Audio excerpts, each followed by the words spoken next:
hopefully in the future. As we're not sitting in a massive conference hall somewhere, you can have your phones on. You can ring as much as you want. It doesn't have to be on silent. And in fact, it's probably handy because you're probably using them for your Slido. Sorry, I haven't even introduced myself. My name's Andy Yacoub. I'm co-chairing this with Fanwell. I am the CEO of Healthwatch Suffolk.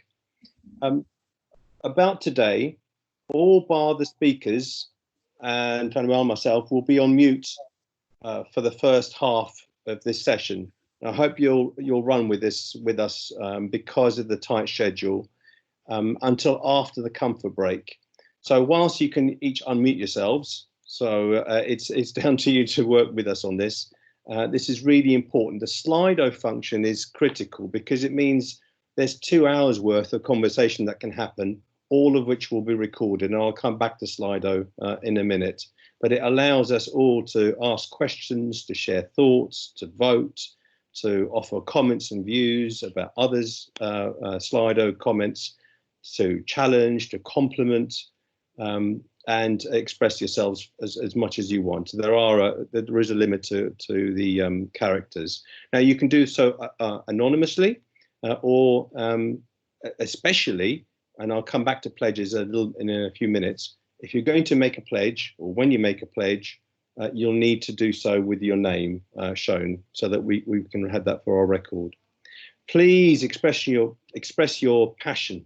I know this is a given, but it's really, really important to do so and be respectful of one another, both in Slido and when we have our debate in the second half of this session. The chats function isn't going to be used except for technical reasons. So if you're having a problem, say with Slido and so on, and we've got some support, thankfully, from the CCG to help us through this. And so if you've got any technical problems, you try and use chat then. So I'm not going to be talking much, only another minute or so, because I want to hand over to Fanwell, and then we'll be handing over to the speakers. Well, my initial thoughts are this. Look, we're often described as the hard to reach, but clearly the evidence of this gathering here today is that we're not. Give us the right reason, give us a platform, give us an opportunity to actually lead a conversation, and we're here in droves. What will happen today, I imagine, and I hope so actually, is that we're going to have a very, at times, uncomfortable conversation. Some of us are going to have an uncomfortable time listening to what's being said.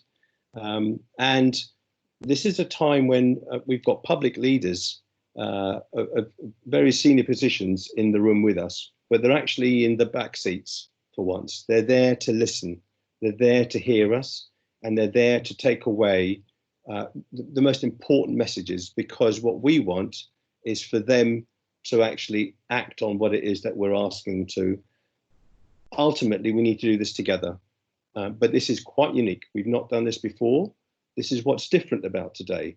If you read it in the press release, you may have read it in the program, in the way the number of speakers and who's speaking, and the fact that this is community-led with the support of the public sector makes it different.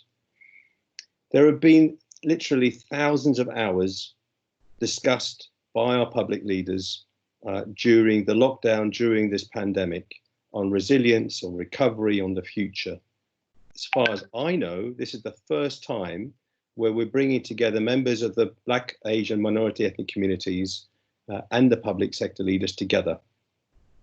This is unique as far as I'm concerned, and it's a unique opportunity, which either could be lost or it could be a platform for something really special. For me, the most important thing that we come away with today is for us to each pledge something, either as individuals or as leaders of a community group or representatives of a community group or as leaders of a public sector, either health or care. This is where the Slido will come in. I'd now like to hand over to Fanwell, our co-chair today, to explain the rest of the programme, to talk about our aims and ambitions for today, and to introduce the speakers. Fanwell? Thank you, Andy. And first of all, I want to say thank you, everyone. as Andy has alluded to, we, had to put this up at very short notice because this is a very important conversation, and we wanted to, we didn't want to delay in having this conversation. The first thing that I want to say is this is a community meeting where public sector leaders have been invited. They're coming here to listen. So, for all of you from the voluntary sector, from the various communities, this is your meeting. You really shape how this meeting is going to pan out and the outcomes at the end. I mean, it's going to be a shared outcome at the end. It's everyone contributing, as Andy has alluded to. So there's and I want to give a bit of background in terms of how we came to this before I go into this speakers. So when we heard about how COVID-19 was affecting people like me, people like me more than what the population suggests, we quickly at ISCRI with other partners and colleagues, we set up a platform that we called Suffolk Solidarity, which was really for BME people, BME communities, to share their experiences, their fears, their worries, but also to celebrate some of the very positive things that were happening.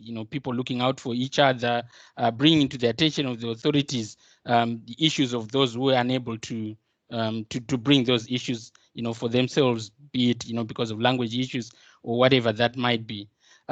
People were really afraid. I mean, people who were coming to us, they were really scared, and I suppose rightly so, because it was people who looked like them who were being affected. It was their neighbors who were being admitted to hospitals. It was their work colleagues who were losing their lives. And yet, a lot of them had to wake up every morning to be on the front line, to look after those unwell in hospitals, to care for the elderly in care homes, to drive our public transport, to run production lines on in factories, on the essential groceries that we all needed. We had some of the issues, people working in local farms because we needed our fruits and vegetables, and people were saying we don't even know whether today is the day that we're going to return to our families infected by COVID-19. Um, Now, as we start to slowly come out of this, horrible pandemic, it would be amiss and totally unacceptable if we did not seize this moment to start looking at what needs to be done to avoid something like this ever happening again. I was talking to Andy, I suppose, I mean, prior to this, when we were, discussing this, and I said, people have been asking me, how is this different to what we have done before or what we've seen before? And I suppose for me, the answer is it has to be different, because more of the same is untenable. We cannot have more of the same. This has to be different. And that's the answer that I gave to people out there. I suppose the way we would describe it is, this is akin to building a bridge. And we have this raging river that is sweeping everything in its path, that is COVID-19. And every one of us in the community has got a single brick, and we can do much, with that brick. Our authorities, I would look at them as they've got the scaffolding, but again, by themselves, they can't do anything with that. They can't fix this alone. But together, if everybody brings that brick, if the authorities bring the scaffolding, and we start, working together, I am confident that we are able to build this bridge and be able to cross and find ourselves, on the other side where, it's a place of safety. There are issues, and we're going to be touching on these, later on in the program when we have the discussions. There are issues that we can do right now, immediately, and rightly so. We need to do that because we could have a second wave next week or the week after, and we need to be looking at what we can do immediately, because I've spoken to quite a lot of you. People have lost their dear friends, families, and we cannot accept the fact that that might or that would happen again. But there are also long-term issues that we need to be looking at. Again, we will talk, later in the program. As I've said, this is for the communities. We really want to open this up to, people to talk about their experiences, what they've seen during this time, but most importantly, what people feel needs to be done in order to move this conversation forward. I feel that, we've got a unique opportunity here, but we need to utilize it, and everybody has got a role to play. So we've got a fantastic line of speakers, and these have been carefully chosen because of the work that they do. Some of the people, they might not see themselves as that, but I describe them all as community leaders, and each one in their own right is a community leader. So our first speaker, and I've spoken to some of them about this. We are giving our speakers only 5 minutes because we want to allow conversation later on. I suppose if people have got a lot to say, we can always have those discussions later on. So without much ado, I'm going to introduce our first speaker. It's Shaira. Shaira is from BSc Multicultural Services. And Shaira, if you just tell people a little bit about yourself, and then if you can just give us your presentation. Hello, yes, I've got a presentation written. Unfortunately, it's in my own handwriting and I can't read it. Working from home, I haven't got access to a printer. So bear with me if I struggle a bit. So yes, my name is Shaira Begum and I'm the Joint Centre Manager at the BSc Multicultural Services. Ours is a small, well-respected local charity, formerly known as the Bangladeshi Support Centre, that was established in 1998, supporting disadvantaged and marginalized people from the Black, Asian, and minority ethnic communities. Our aim is to promote social inclusion and integration, advance education and training, improve health and well-being, and reduce barriers and inequalities that BAME people face every day. We have been aware of the massive inequalities that BAME communities face, particularly with their health, not through any research, but through observing the lived experiences of the people we serve. Through our observations, we concluded that BAME communities, especially from Bangladeshi and Afro-Caribbean backgrounds, have poorer quality of life, live with multiple conditions, and suffer early deaths due to many factors, including poor housing, low income, larger households, diet, lifestyle, but also inequality of the access to services, including the health services.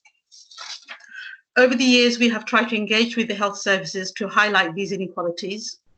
Our joint effort with other local voluntary organizations, such as ISCRI, led to the commissioning of an external report, followed by the Director of Public Health report in 2008. These in turn led to some work with local communities for a couple of years.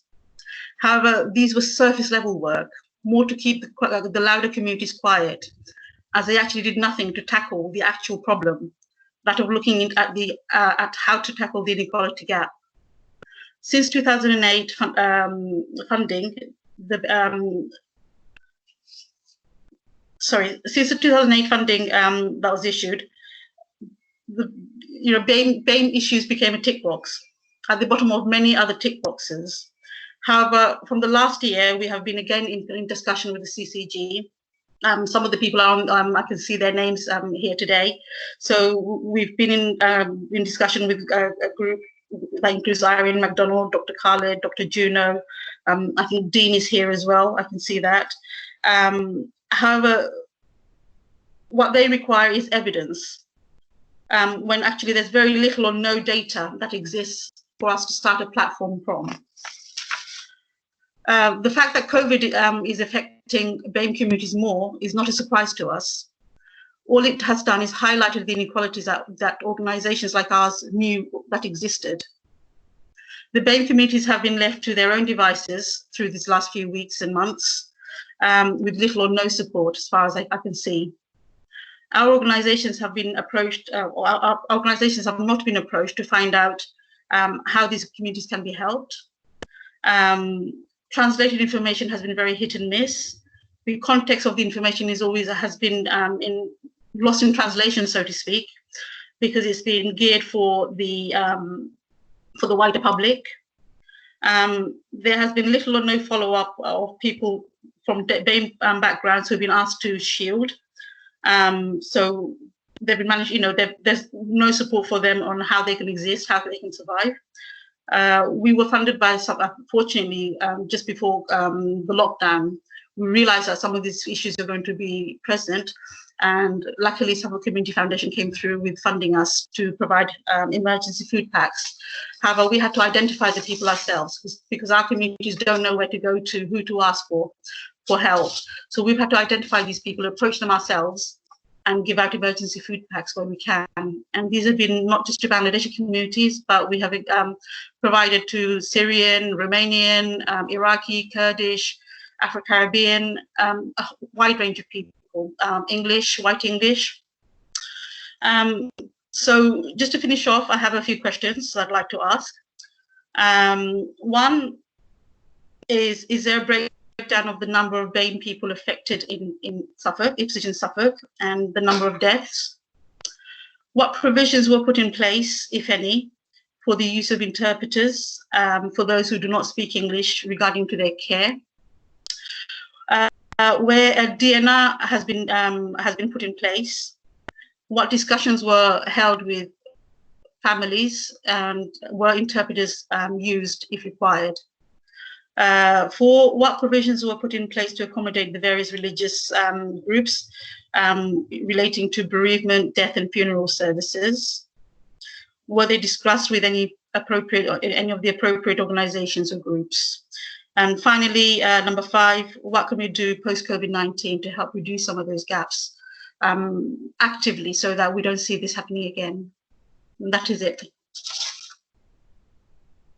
Thank you, Shaira. Yeah, so I think we will come back to those questions. We'll probably, if it's possible, Shaira, if you could type those questions into Slido. If not, we'll probably ask somebody else to do that, because we need to capture all that. That is really important. And thank you very much for your presentation, because the experiences that you guys have gone through, with the communities is very important to inform us going forwards. The things that have been successful, we need to consolidate those and do more of that. And the things that haven't gone very well, we need to look at how we mitigate and avoid some of those things.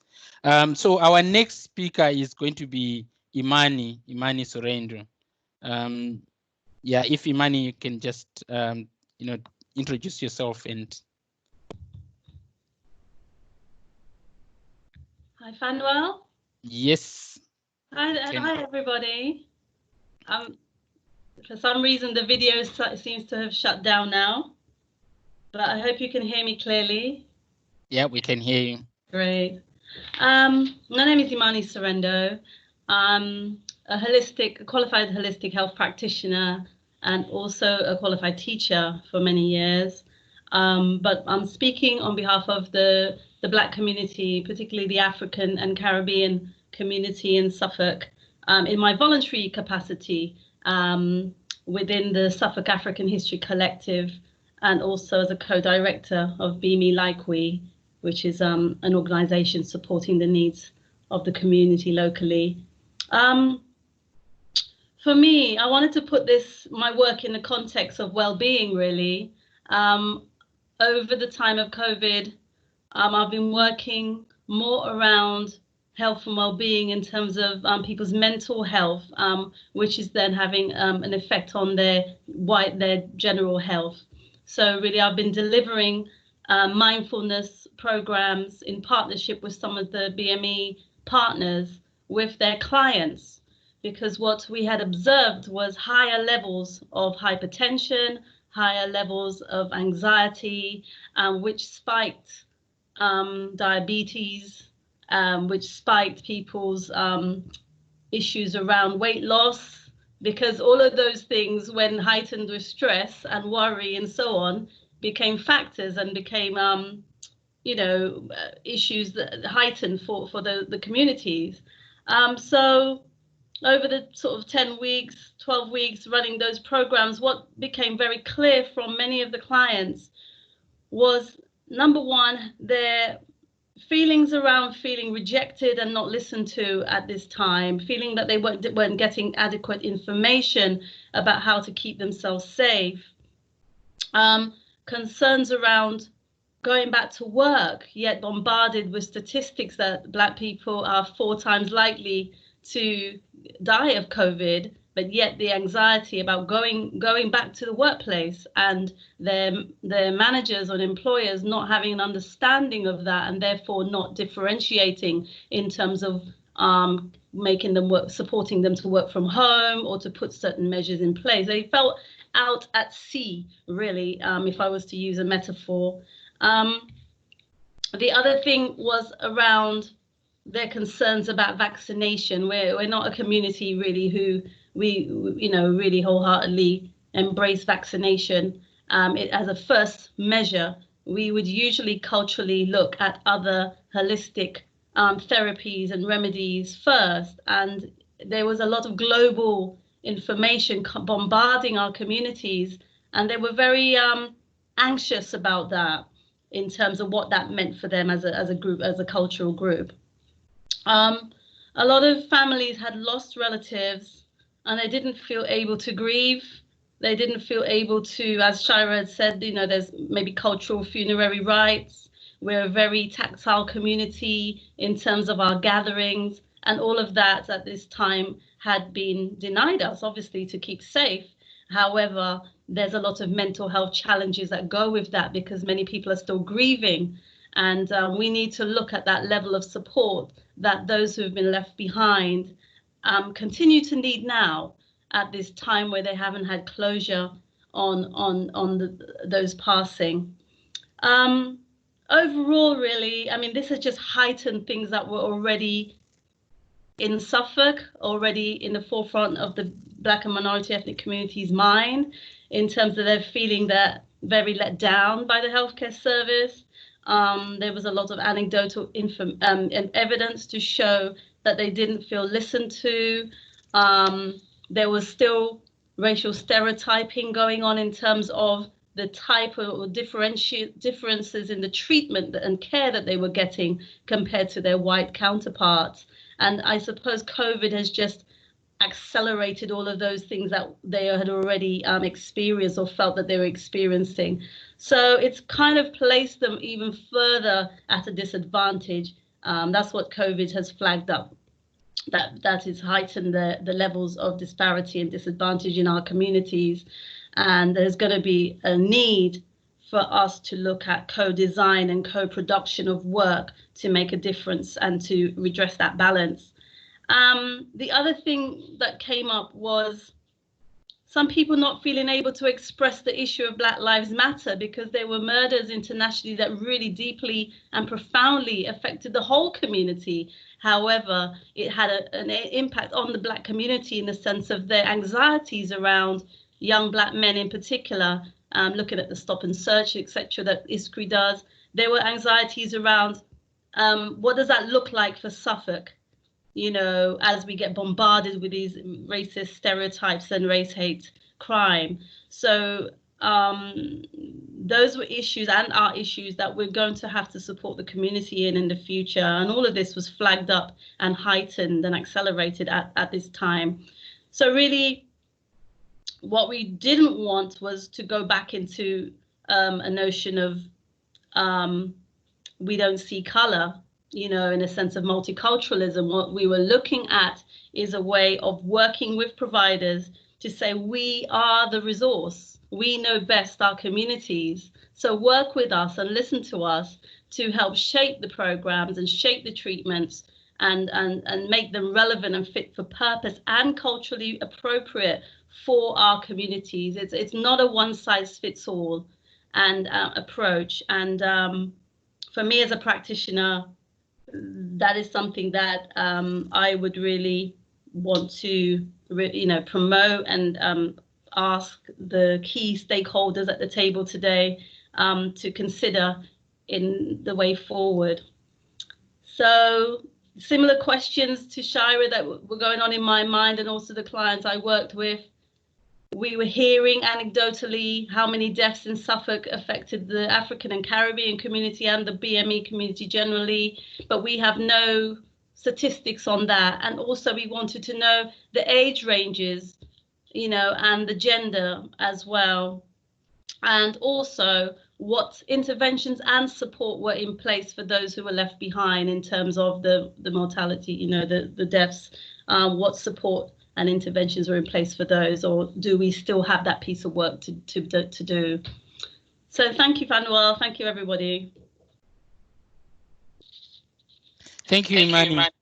Yeah, I couldn't have put it as, you know, eloquently as you do, and you know, it's evident why we have people like you, you know, coming to present. I mean, the important thing really is, you know, looking at all the people here. We've got, you know, nearly 100 people, and Andy mentioned earlier, you know, hard to reach communities. You know, this is something that we pulled together in you know 3-4 days, and if we had 2 weeks to organize something, you know, we would need a whole stadium. So, you know, people are not really hard to reach. What is difficult is, you know, where we are looking, if we are looking at all, you know, reality of it is we're either looking in the wrong places or we're not even making an effort.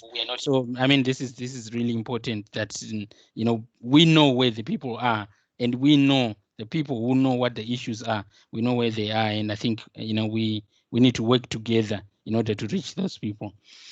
Sort of moving forward, you know, cognizant of time, one of the things that it bugs me a lot of the times is more often we don't hear from young people.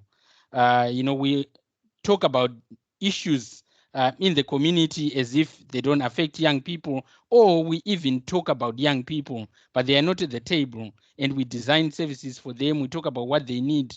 And at the end of the day, we then say young people are not engaging with services because we are not asking them. We're not, you know, reaching out to them. So as part of that, we've actually brought a young person to come and share with us. And you know, our next speaker is Lanai Collis.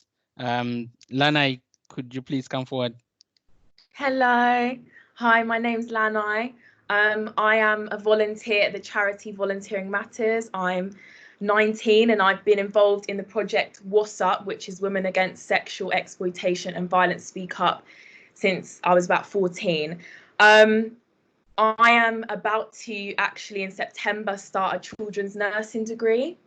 So this is very helpful for me, but because I'm not yet in the kind of professional zone, I'm still a volunteer, I think it might be helpful for me to read you a piece of spoken verse I've written, which for me encapsulates some of how young people can be seen as invisible, especially in conversations like these and with issues that affect us. And What's Up, as Youth Social Action, use the concept, can you see me, to kind of talk about social issues. So I'm just going to read it to you. Can you see me when I lie under my sheets, the overwhelming fear surrounding me? But the next day, I'm in school promising everything's okay. Can you see me when I'm a missing child as my groom has taken me away? Or is it easier for you to believe I'm just another runaway? Can you see me for me when the media turns my passion into aggression? The relentless, ignorant comments or questions on our hair, our culture, just perpetuating our oppression? Can you see me when I get stopped and searched 9.7 times more than my white counterpart? Can you see me before I have to die at the hands of a knife, or will I be just another statistic in the chart? Don't know my daily struggle, yet we get stopped blaming the white. Please realise racism can be much more subtle than the far right. Can you see me when I've come here from another country and my family had no choice but to move, but I'm told I'm not welcome? The language barrier makes you uncomfortable and my non-British cultural values must be removed. Can you see me as exploited when society makes out like I consented to the sex? Can you see me when self-harm is my only form of control over my life? Please understand my healing will be complex. Can you see me as a survivor and not tell me just leave, or what about the men? Shutting down our voice again and again. Men are victims too of all the issues we speak of. That's what our youth social action is for. These things shouldn't happen to anyone, but we can't forget the facts. It happens to Black people and women much, much more. Yes, it's sad, but we don't want your sympathy. Don't feel guilty for your privilege. Use it to give us mobility. I'm not sorry that we will keep talking about the injustices people shouldn't have to face. It will be a whole lot easier if we listen and learn from our communities to maintain a safe space. We appreciate all voluntary, intelligent contributions. We need you all to be part of the solutions. So, oh, thanks, Granny. I hope that helped to kind of see the invisibility of young people, especially as a Black woman. I'm looking forward to being part of the NHS, but also thinking about the many barriers to why a lot of other young people won't be able to access those opportunities, whether they be barriers due to having English as a second language. Even the UCAS system is really difficult to actually get through.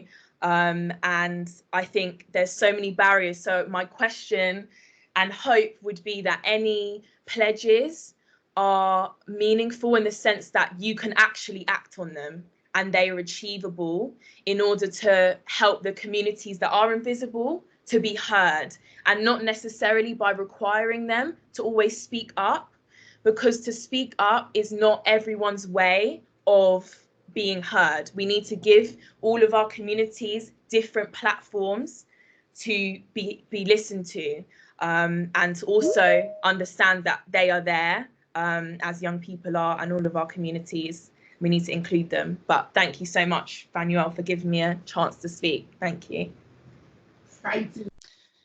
Thank you, Lanai. Yes, I think you know, it's always powerful every time you speak, and we value your contribution, not just as a young person, but you know, a young person going into university. You know, education is one of those social determinants that you know, I hope that we're going to be talking about, but also, you know, as a young woman, and all the issues that come with that. So it is important to listen to those voices. I mean, one of the things that stuck with me in your presentation is really around the fact that we need to create different platforms for people. We know that, you know, at a time where we're struggling for resources, it's very easy for people to just go the route of one size fits all, and everybody is supposed to fit into that. But it doesn't work like that, which is why we end up having these situations of, oh, how come people from BME backgrounds are not, you know, engaging with services? They're not attending to, you know, certain services. It's because you've created services that are not you know, applicable to them. You haven't engaged with them. You haven't engaged with them in the kind of platforms that you know, they are. Anyway, moving on. Our next speaker is Biula Chizimba. Again, I've listened to Biula speaking, and I think, you know, we'll all appreciate you know, what she brings to the table. Sometimes it's quite critical to have people, you know, that have got that lived experience that can share with us, you know, some very personal and very powerful stories. So Biula.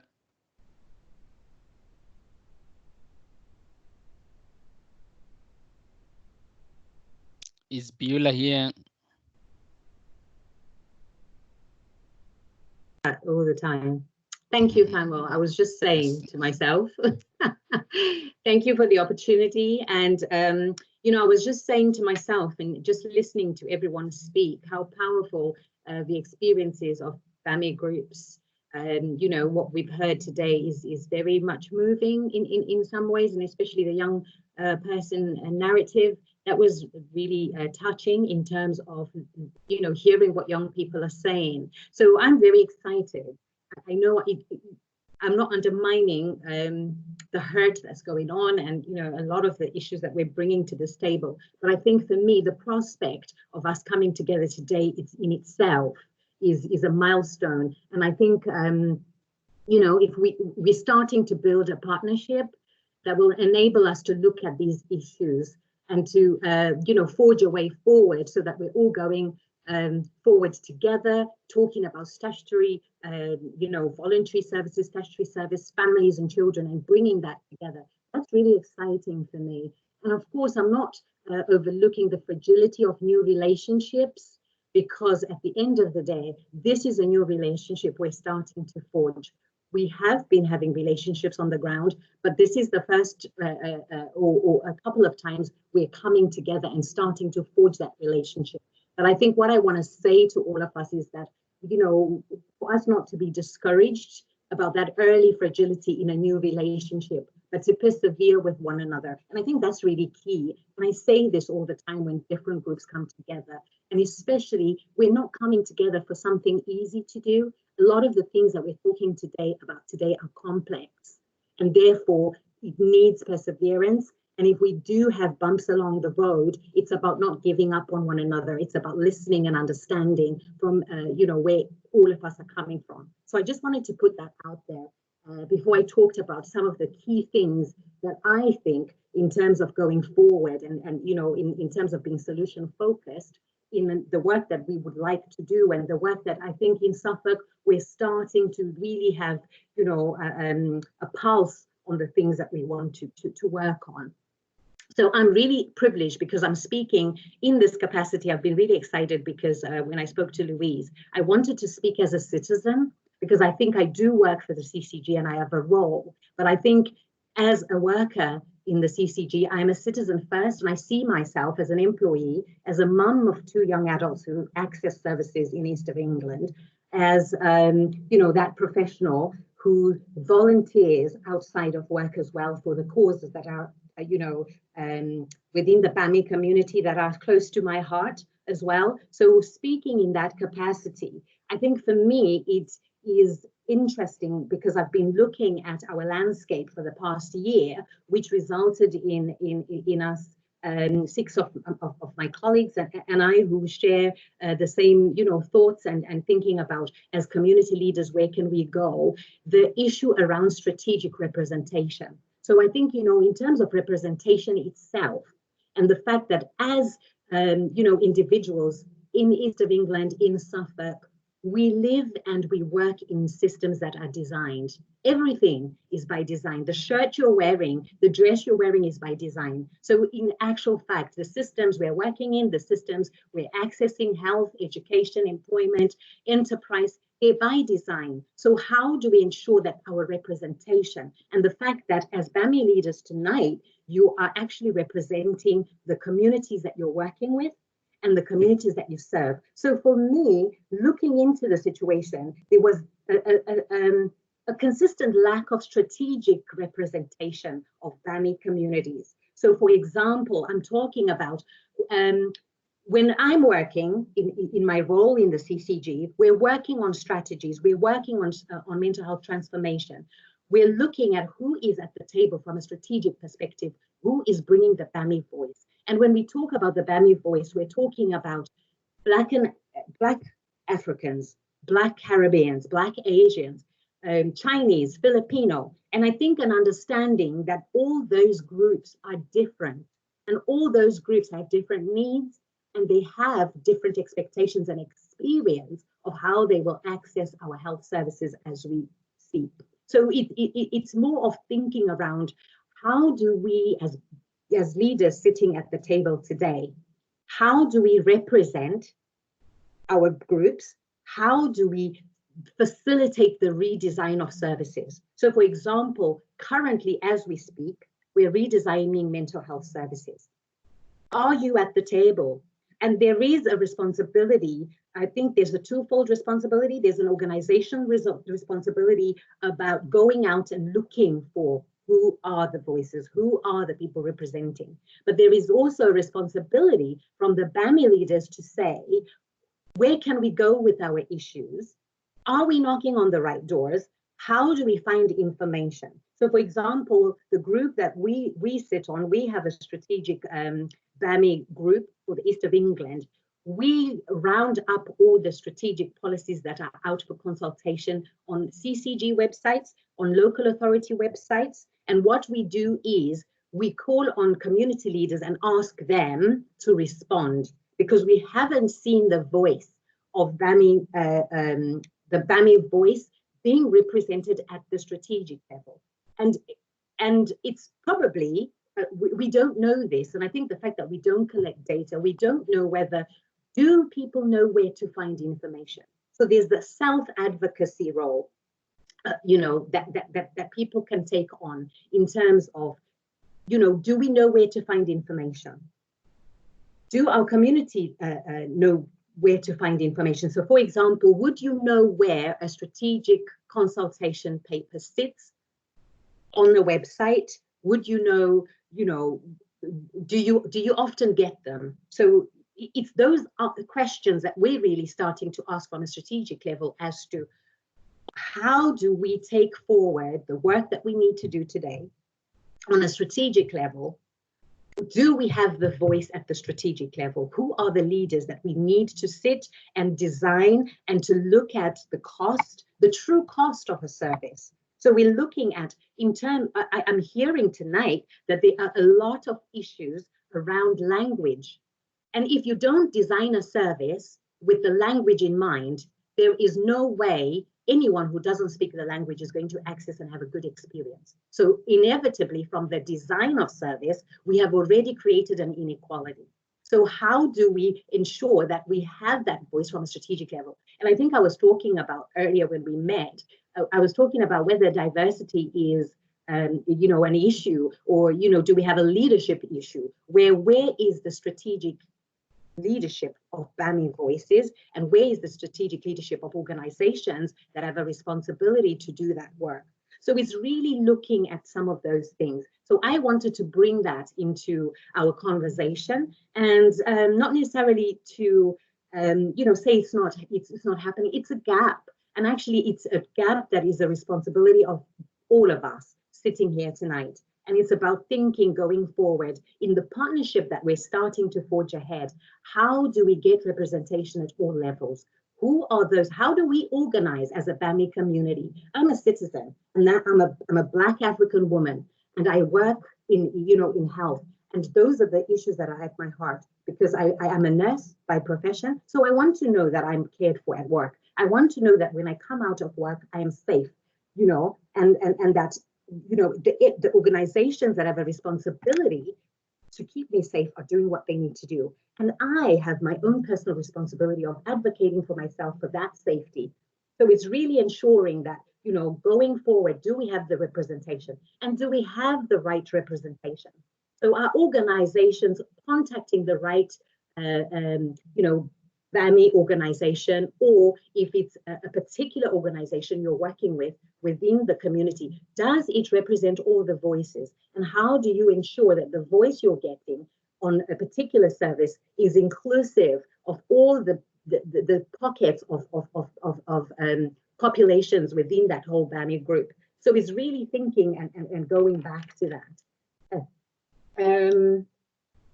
I've talked a lot about self-advocacy. I'm really somebody who is passionate about self-advocacy, because I use it on a daily basis at work, in my home life, when I'm out there, and making sure that I am specific and I'm able to communicate my needs. I know where to find information. So it's really about how do we as organizations and as BAMI leaders leading communities, how do we support self-advocacy within our communities? It doesn't mean that you're not doing it. It's me bringing it up and saying it is a tool that we can use to bring people together, to bring people to advocate. And for example, I'm known in my CCG, I'm very vocal. I'm so used to being that woman who comes in. If I go to accident and emergency, I come back into the office and I tell them how it's been. Actually, you know what? I had to wait for so long. I needed to come back to work. I see myself as a citizen, and when I'm going into work, I'm talking about my experience, and I'm actually talking to the PALS girls and saying, you know what? I went to the accident emergency today. It was really good, actually. I really liked the way they did this, and I really liked, and that's feedback, and that's part of how I self-advocate. So I'm talking about my experience as a Black woman in accident emergency. So it's those things where I am asking, sorry, I'll just round off. I know I've gone over my 5 minutes. It's those things that I'm asking as, BAMI leaders, how can we continue to use those tools? How can we educate our communities to use those tools so that we're coming together in this partnership, that we will be working with statutory services which happen to be the local authorities and the clinical commissioning groups. Thank you so much, Fanwell. Thank you very much, Thank Viola. you. I mean, we have talked before about self-advocacy and the importance of that. This is really critical, and how we organize ourselves as a community, because when we go and speak to the authorities about what's needed and what it looks like, we need to speak with a voice that is going to be listened to. So yes, it's important that we organize and we go with that voice. And I think we are starting that journey now. We don't want to lose this moment. The next speaker that I'm going to call upon is Simona. So Simona is, one of our community champions. She's a person who, has been very powerful during this time in terms of advocating for her community and speaking up about the issues that have been taking place. And, over to you, Simona.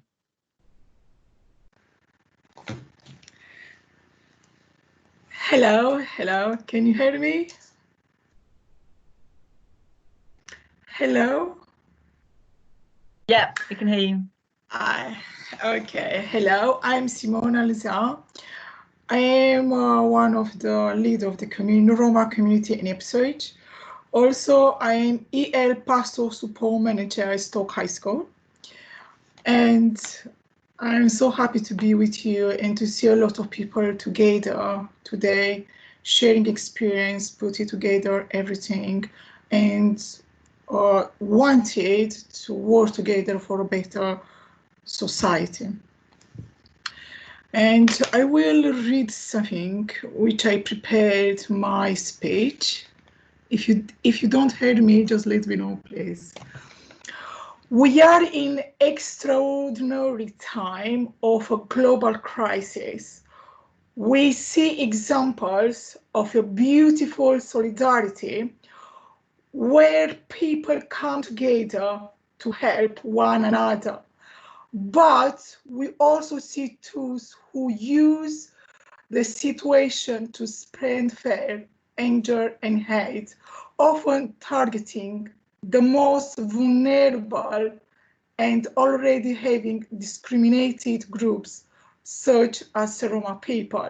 And this time, greatest efforts must be put into ensuring that Roma people are included in a society and that they have equal access to the basic needs, thus ensuring their protection against infection. And I will share with you some experience in what happened in that strange period with COVID-19.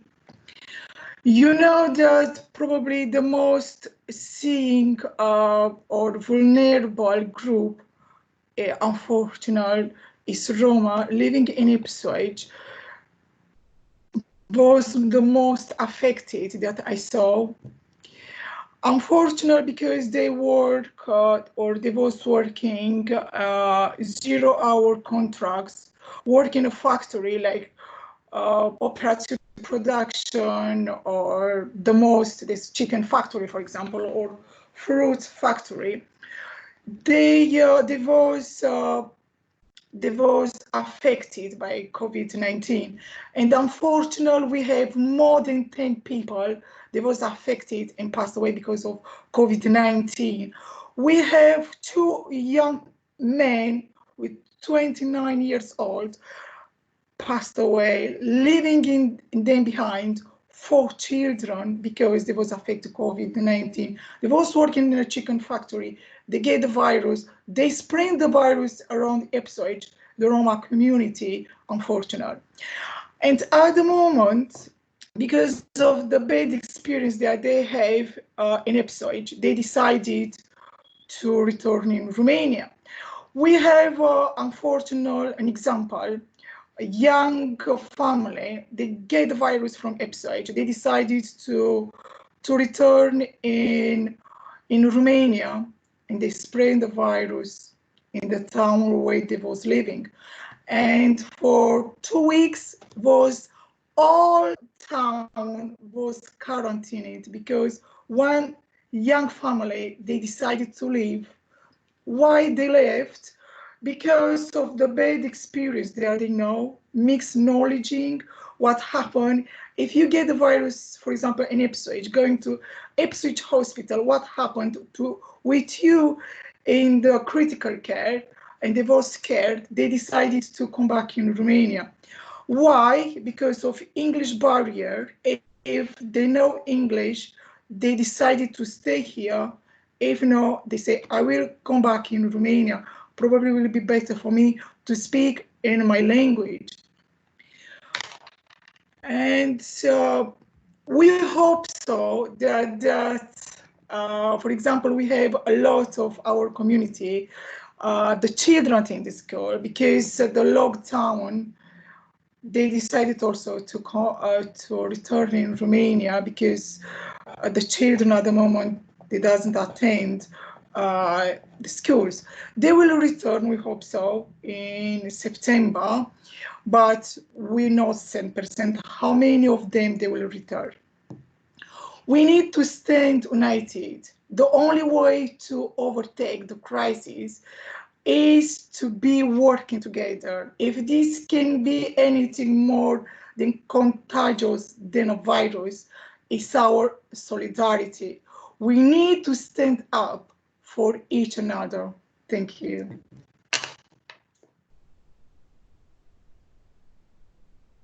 Thank you, Simona. And you know, as part of Suffolk Solidarity, Simona has been one of the people that we've been engaging quite a lot. I mean, the things that we've learned about the Roma community, you know, a lot of their fears, you know, what people have been going through and the challenges that they're having to navigate because of, you know, some of the barriers that we have, you know, has been, it's a community that if you don't have people like Simona, you will never get in and you will never know what is happening in there. So it's really essential that we reach out, you know, via people like Simona. And actually, you know, one of the people who's going to speak next is Daniel. And Daniel is one of the people that we've also, you know, been working with, you know, with Ipswich Community Media and within the community.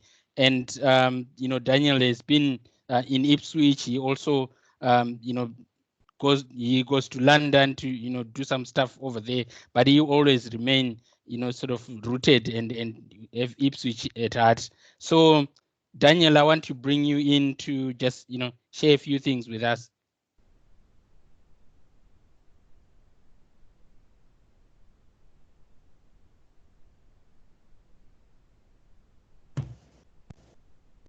Hi, Manuel. Thank you very much for having me. Can you hear me? Yes, we can hear you, Daniel. Yeah, perfect. Oh, sorry, your audio is not very good. Hi. Yeah, can you hear me? Yeah, we can hear you. Hi, good people. My name is Daniel. I'm Gypsy myself. I am well connected with many Roma Gypsy communities around UK. For instance, some of them are in London, Ipswich, Doncaster, Newcastle, and so on. Now I'm going to talk about the main factors that produce health inequalities between Roma Gypsy travelers compared to the main population, which is white British. On one hand, the virus affected us a lot. Many people from our community died, as Simona said. Many lost their jobs. Most children lost connection with schools because they might not have laptops, computers to keep connected with school. And more than this, as we know, most of the Gypsy Roma parents doesn't know how to read, how to write, and it was very difficult for them to teach their children.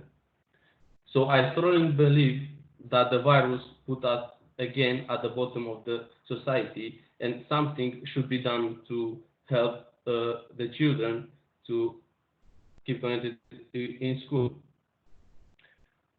On the second hand, the factors that produce inequality in health are not new ones. They already existed. The pandemic virus helped us to see how poor our community is connected to the society we live in. Some of the main factors that produce poor health inequalities are the lack of trust.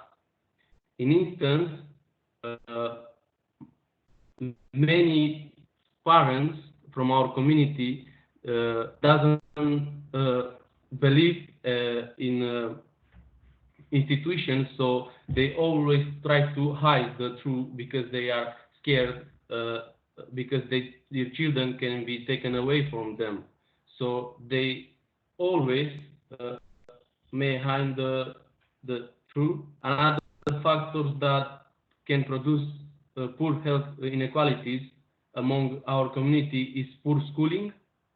In instance, in this period, it was very difficult for them to keep connected with the school because they had no essentials such as laptops, computers. Also, another main factor that produce health inequalities is unemployment.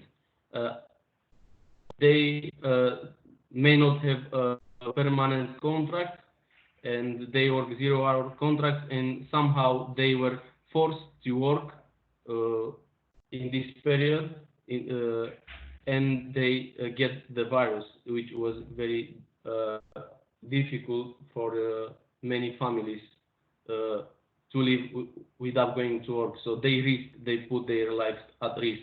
Another factor that produce poor health inequality is poor housing. I strongly believe that it might be very difficult to live isolated for 2 weeks or more, even in a 5-star house. But for gypsies, Roma and travelers that are so many and live in a house with not essentials.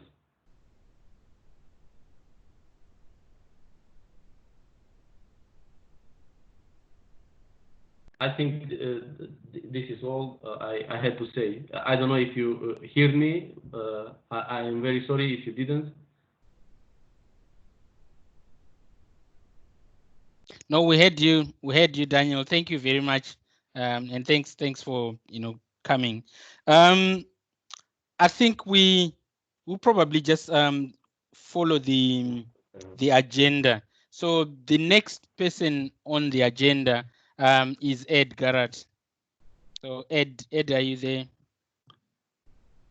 I am. Thanks, Fanwell, and also just want to pay tribute to all of the speakers. I think been extraordinary with the passion and honesty, and I've learned a lot just listening to them. So thank you, and also I think Lanai's poetry was particularly special.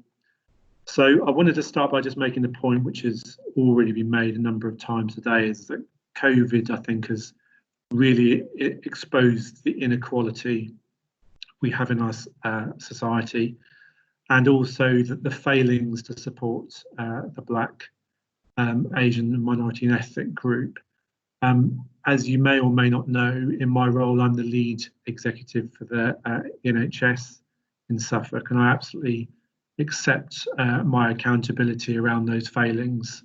And I'm not going to be here today to defend them. I'm here to listen and to make sure that we make improvements.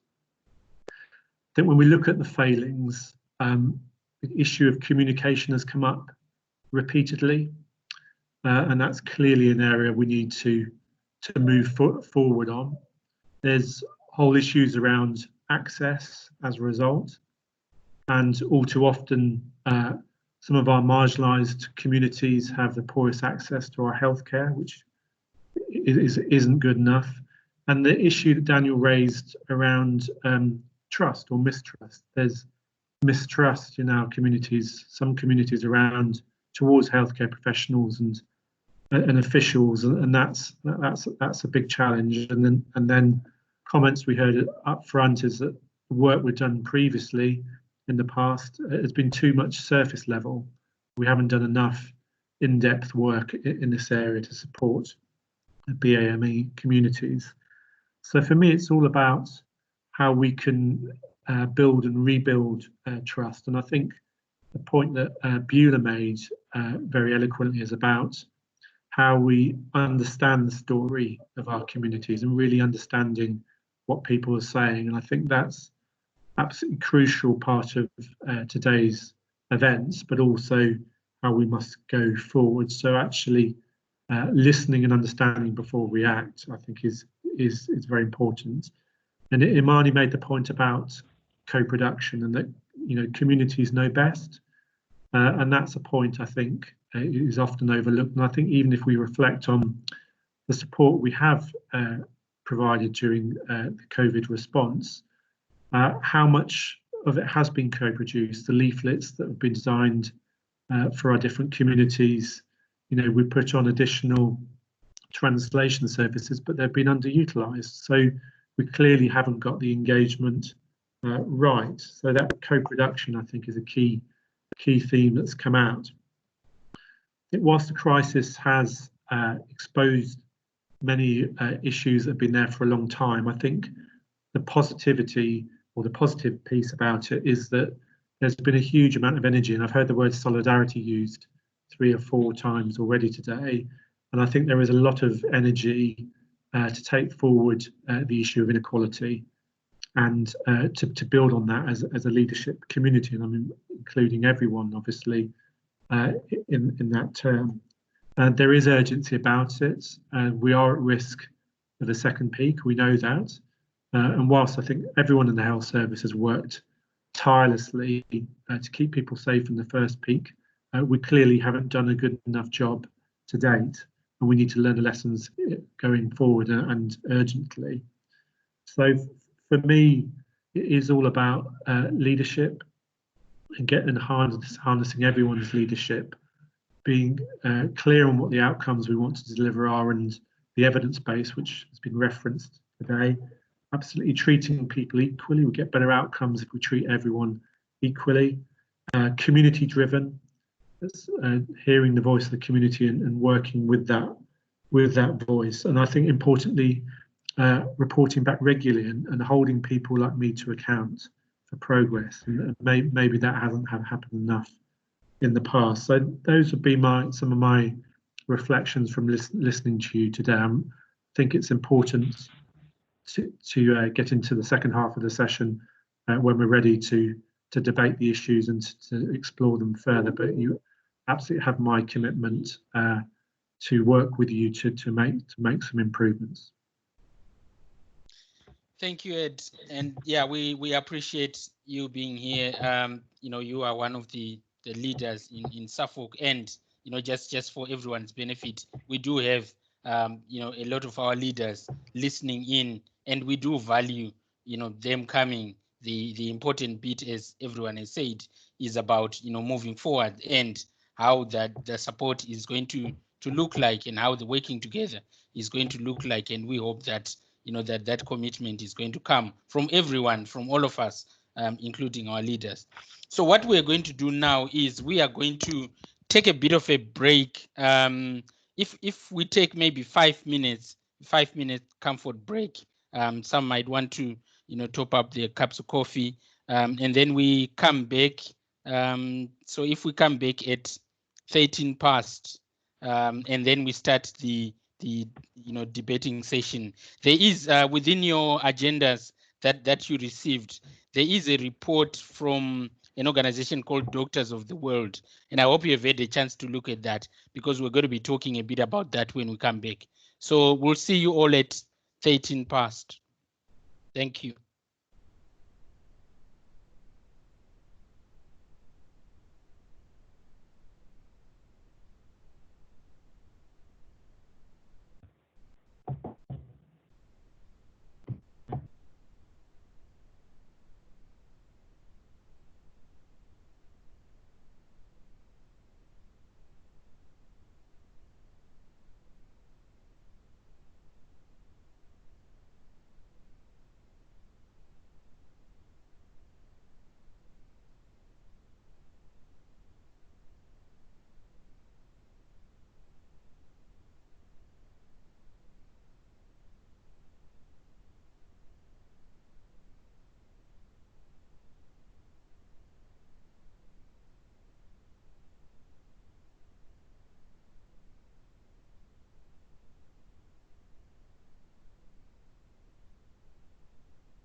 Hello and welcome back.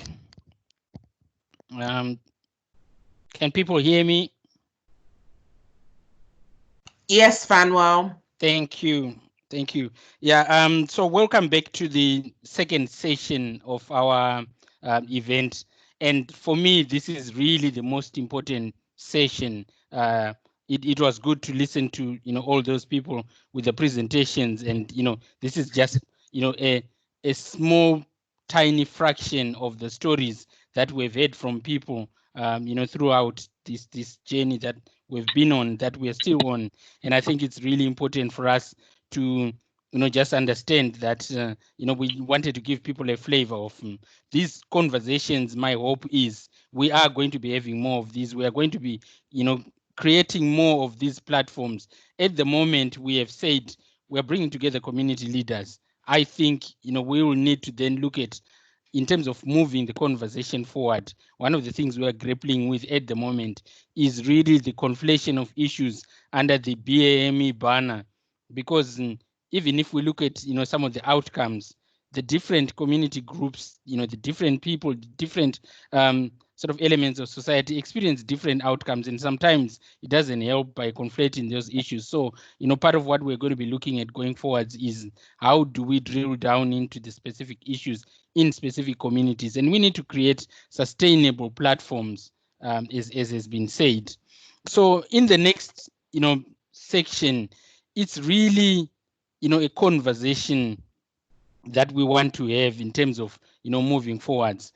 I think maybe as a way of starting this, I just want to look back again at some of the things that people have been saying to us. So communities have been asking us, particularly this one question, why is this happening to us? And there's been so many answers, there's been so many reasons proffered. And it is a discussion that is probably going to go on for a long time to come. But talking to a lot of the people in the room today, there is a lot of work that has been done. People like Shaira and others have talked about, the work that has been done over decades.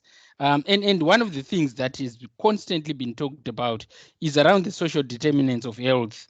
Our education system, where we have some people, from certain communities having poor outcomes, lack of employment opportunities, people either unemployed or underemployed, looking at things like housing. We live in houses of multiple occupancy, no spaces for exercising, let alone social distancing. So there's a whole host of issues that we have been grappling with for years and years. And I think COVID has just, it has just elevated and brought those issues to the fore. But none of those issues is really new to us.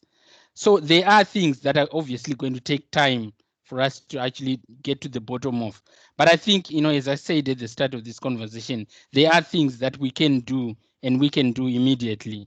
So we had on our screen the 12 recommendations that were put together by this organization called Doctors of the World. As I've said, there's been quite a lot of recommendations that have come, and we have been looking at a lot of those. And whilst the themes are quite similar, we felt that rather than coming here with a clean sheet of paper, the Doctors of the World report actually provides a very good template upon which we can actually start the conversation. Those 12 recommendations are some of the things that we could immediately get into and start looking at how we implement those here in Suffolk, as a way of mitigating some of the things, because I'm cognizant of the fact that these things, that we are not past COVID. We are seeing, as we speak, people are still being affected by this. And so in a way, we need to start looking at this immediately and start implementing some of those. So I just want to open up the conversation now, and people who either have said things.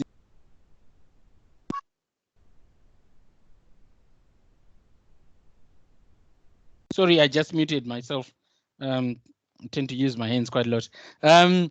So yeah, either people who have commented in the slide and want to maybe speak a bit more about that, or anybody who feels that they want to contribute to this, you know, and it's about, you know, talking about obviously, you know, the things that have happened, but also looking forwards into, you know, what people, what needs to be done going forwards. But I think we also need to start thinking about those pledges that Andy, you know, talked about. You know, we need to all pledge what we bring to the table.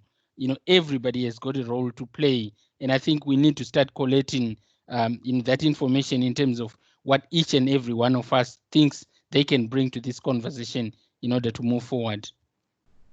So who do I have first? Fran. Hi, everybody.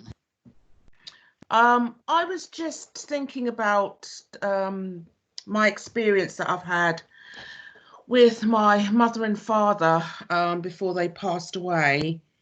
And I was also thinking about my experience of the healthcare. And I just wanted to refer to something that Beulah said about strategic representation. And this is just one small thing amongst a lot that we've been saying for years, that if we are not around the table, people like us are not around the table, then we cannot influence any change, because the same voices that you have around the table will be the same voices you will always hear. And what this all made me think about a report that was done, a Suffolk report, and it looked into the suicide figures in Suffolk. And one of the things that was highlighted was the incidences of suicide in Eastern European males in their 20s. And I thought to myself, well, hold on here. I know a lot of Black men who have been, you know, suffer from mental health. Where are their figures? And I asked one of the professionals in the room from the CCG who had been involved in this project, and I said, you know, I don't see any information in here around Black African Caribbean men. And she just said, oh, I didn't even think of that. And it's by having our voices missing from around the table at that strategic level, just adds to us being either a second thought or an afterthought, rather than actually having us represented, so that instead of doing stuff to us, about us, why don't we do stuff with us that's about us? That's all I've got to say. Yes, Fran, thank you. And I think that's, again, that is very, very important.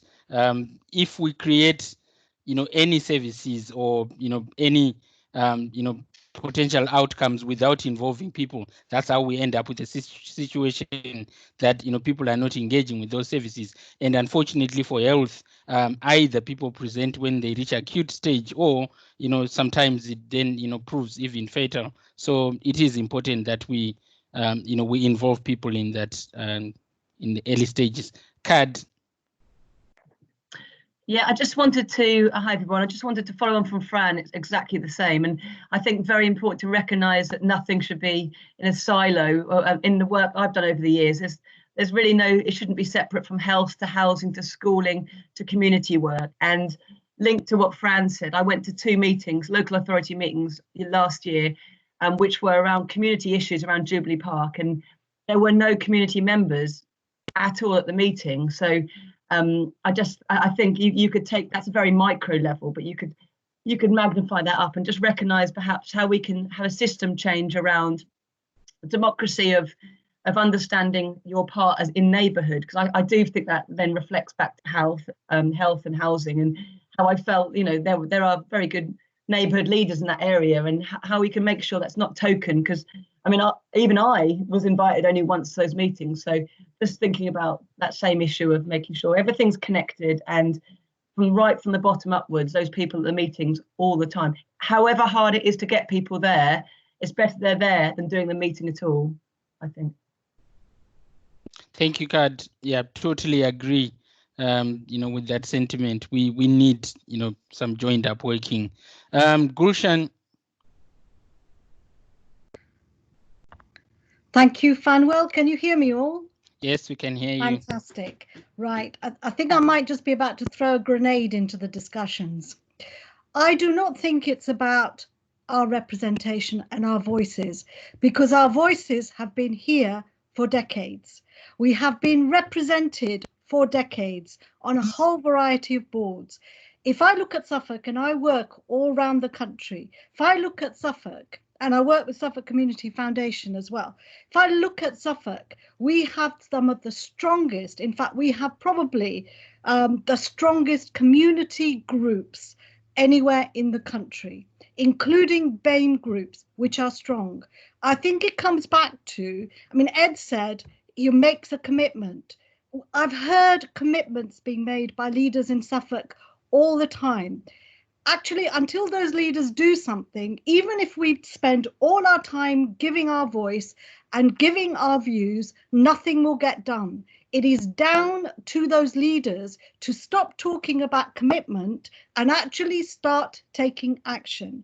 If we look at the public health report for Suffolk, there are 3 mentions of BME, ethnicity, BAME, 3 mentions. The first mention is saying that, and if you know that the Suffolk public health report for the most recent one, I think, which is probably coming to an end possibly, is all around children. So it notes early on that there are 15.6% of children from minority ethnic backgrounds in Suffolk. The next mention you get is it says that BAME children are likely reflect the national picture in Suffolk in that they are likely to be obese, or that they are overrepresented within those that are obese. Then the third one is just a comment from a consultee which expresses their experiences of being BAME within Suffolk. Nowhere in that report does it identify with clarity what the implications of having 15.6% children from BAME backgrounds, what the implications of having an overrepresentation of BAME children within the obese category, and nothing about what you do about it. So no guidance for health services. If we look at the CCG annual report, there's even less. I couldn't really find anything.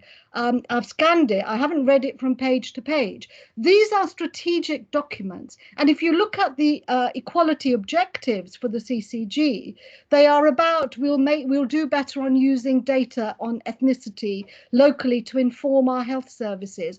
Well, there's been data nationally. I have to ask, where is the curiosity about data? Nationally, we know, and Suffolk reflects it. There's a greater level of diabetes, heart conditions amongst BAME people. And if we look at obesity and diabetes, those are key factors, and dementia as well. Those are key factors and issues within BAME communities within Suffolk. So it's not hard to find the actual information. What we need is for leaders to actually start looking at their strategic documents and putting tangible, real things in those documents that inform all the health practices and all the health services within Suffolk.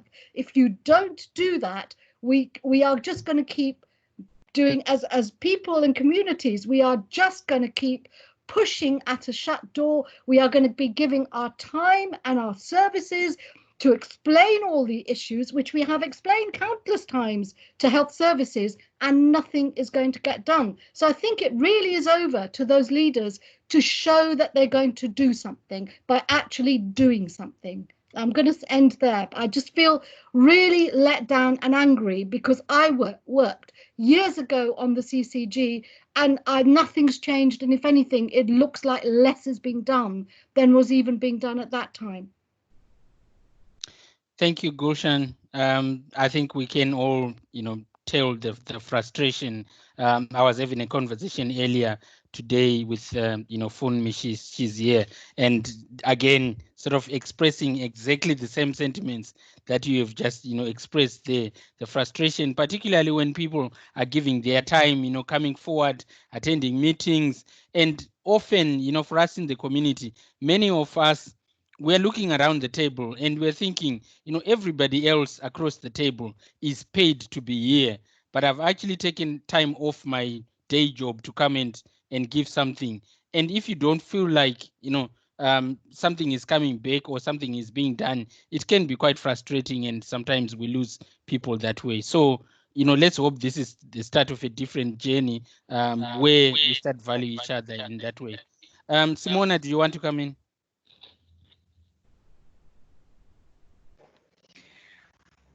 Hello again.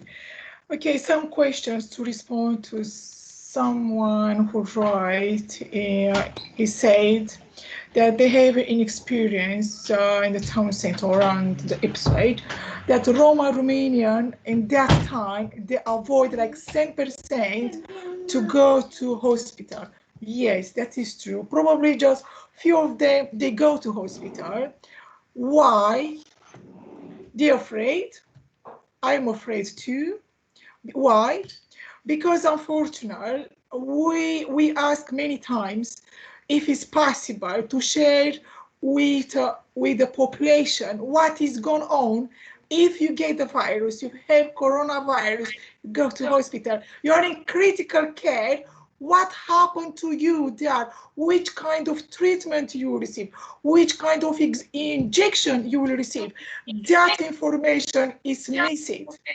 And at the moment, our Roma community who returned in Romania, the main reason was that because it's not a clear information what happened if you get the virus, go to hospital, what happened to you next. And I'm also worried, I don't know what to say to my people. I will tell them, just look after yourself.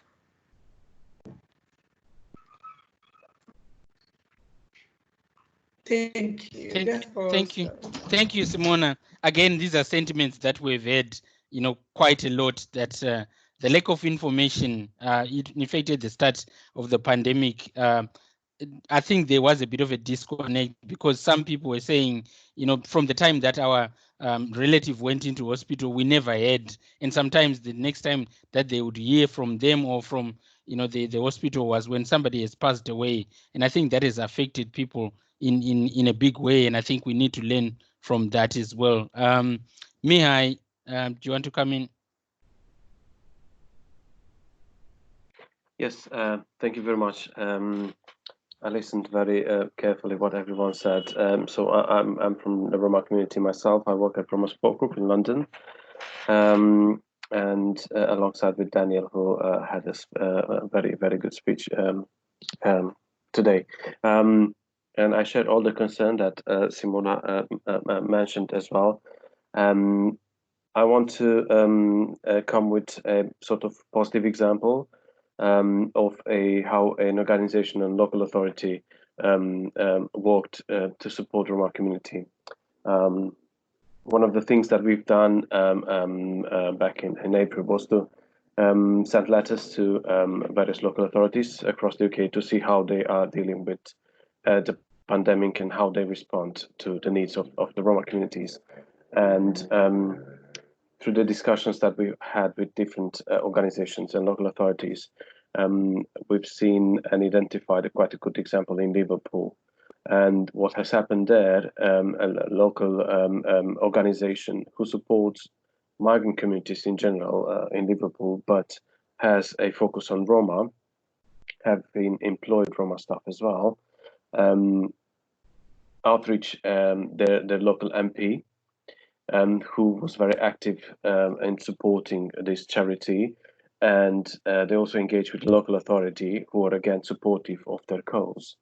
And basically, this local MP and local authority have supported the charity to get funding to deliver food parcels throughout all the pandemic, all this, through the crisis, to deliver food parcels to 300 families in Liverpool these were all vulnerable families, for various reasons, out of which 60 were Roma families as well. More than that, they have worked, local authority has worked with this charity, especially with the Roma staff employed there, to translate all the COVID-19 messages and communications they had in a language accessible to the Roma community there. And they have also resourced this charity to deliver these messages to the community. And through that, they went basically to all the families that they work with and delivered leaflets, letters to all the Roma families that they were in touch with. And they've also recorded video messages through which they were shared later on with community members, especially with the trusted leaders in the community. So I just wanted to share this example. And another one, for example, which is on the way now, Birmingham Public Health in Birmingham is working with local Roma leaders to develop communications to target the Roma community there as well. So there is some good examples, and I very much strongly encourage people who have here capacity to do that as well. Thank you. Thank you, Mihai. Again, we don't have to reinvent the wheel. The same thing that we're talking about with these 12 recommendations. If there are pieces of good practice that are taking place elsewhere, it's important for us to learn from those, because if those things are working in other places, yes, maybe with a little bit of tweak here and there, we can also implement those things locally. So yeah, we need to capture all that. Imran. Thank you, Fanuel. I just wanted to say, I think for me, there's three key things about this that I think will shape what comes out of this meeting, because we can't walk away from this meeting without having made significant asks of our leaders and our systems, and to that end achieved and got some pledges back that make us kind of take this agenda forwards, so we can absolutely fix all the years of challenges. But there's also the priority right now, when the crisis is now around COVID. We need to come out with some really clear, concrete asks and steps that we can support our communities now. It's no good advising our local BAME at-risk communities that the way they reduce their risk is by losing weight and stopping smoking. That takes months. Unfortunately, with the way COVID is, we could all be dead by then. So we need some really strong and powerful, simple messaging for all of our communities who are out there asking, that they're actually coming to us and asking for strong advice. So that's two things. The 12 recommendations are absolutely key. And then I hope that what we can use then is take this forward and pick up the bits that have been coming through on Slido around strategy and around a system strategy for BAME groups and for managing the risks and for frankly equalising the outcomes. And this is a really important bit. To get the same outcomes for our BAME communities, we have to invest above and beyond what is already invested in our core Indigenous populations. And so our system leaders have to pledge that they recognise that investment is required, and we have to hold them to account for that. So, sorry, done. That's right. Thank you, Imran. Adrian. Hi, thank you. I just wanted to come in on the point about the food parcels and the support, and just to say, I don't know what Liverpool have been doing, but we have done in excess of those numbers in Ipswich alone. And if you add the whole of Suffolk in, then we have been getting food parcels with the Trestle Trust, with the Ropes Trust, and with Find to over 500 families just in the last couple of months, 55% of which come from BAME groups. So there is an enormous amount of tireless work going on the ground to make sure that the most vulnerable people are supported through this time. We absolutely recognise that it's not enough, and we recognise that in our mainstream services, who have been largely closed during this time, whether that's around mental health or drug or alcohol or other services, we have had to become experts in those areas, as well as in housing and benefits and broader support in terms of that as well. But there is a huge amount of work going on, and if people at this meeting want to get involved in that and find out more about it, then call in on us at St Helens Street and we'll be more than happy to link in. Okay. Thank you, Adrian. Stephen Skit. Hello there, hi Fanuel. Great session, by the way, and thanks for the invite. Although this is a health-focused session, of course, I just want to kind of throw a bit of a challenge out to my charity sector partners and colleagues, really, which is there is a risk that, you know, we can sometimes be a bit sort of holier than thou in terms of, talking negatively, quite rightly so, about how system leaders don't hear voice, for example. But often we're slow to abdicate our own power and give our own power up to the people that we work with. And I'd like to see more of that from the BCSE community, really, because often, as has been said by lots of people here today, we're often the closest to the communities that we work with. And we may allow a voice to go, to speak, but actually how often do we really give up the power that we have as an organisation to the people that we work with? That's the buildings that we operate in. How many of our young people or our beneficiaries feel they own that building? The language we use as an organisation, the kind of materials we create as an organisation, how much of that culture and values of our organisations are really demonstrated by the people that we work with. And I think often the front door of our organisations in the third sector is very good at saying we give voice and we work with communities and all these kinds of platitudes. But how often do we genuinely give up power to the communities that we work with and put them front and centre? And, I've had a great pleasure over the last 4 years of seeing Lanai be part of that. It's her last day with us today. So thank you, Lanai, for everything you've done. But she's one of a number of examples, really, and we need to find a way of actually, for example, me saying I don't go to these meetings because actually there's a whole heap of people who have got a much stronger voice and need much more power to exert in these spaces than me, because I ultimately, as a white male, have all the power that I need anyway. Thanks, Stephen. And I think that's a very good point and a very strong point, because more often we see the same faces and hear the same voices, because those are the people that are either putting themselves forward or, those are the people available. And I think, as Stephen has said, is throwing the challenge back at us to say we need to cultivate those next leaders, those next participants. And it's not just expecting that, these people are going to come forward on their own. We need to work towards that. For some of us who get invited in all these different spaces, it can be quite tiring, in the sense that, you're jumping from one subject to the other. And it's important that we have that sort of plural of voices and different people coming in and giving different perspectives, because, when we talk about diversity of thought and, different experiences, we cannot have the same people, sharing those, and particularly, with some of the service users and the people that are at the core face of some of these things, we need to be bringing them. So again, that's a challenge, for some of us working in the community, to say we need to be cultivating those sort of multiple voices to feed into. Are there any questions, or we'll probably move to the next part of our agenda?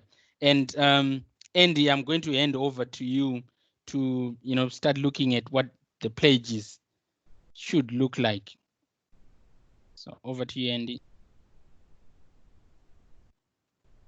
Thank you, Fanuel, and thank you all of you for contributing what you have contributed. And I apologise from the heart if you feel that you haven't had an opportunity to contribute. We've had up to 95 people involved today in this 2-hour session.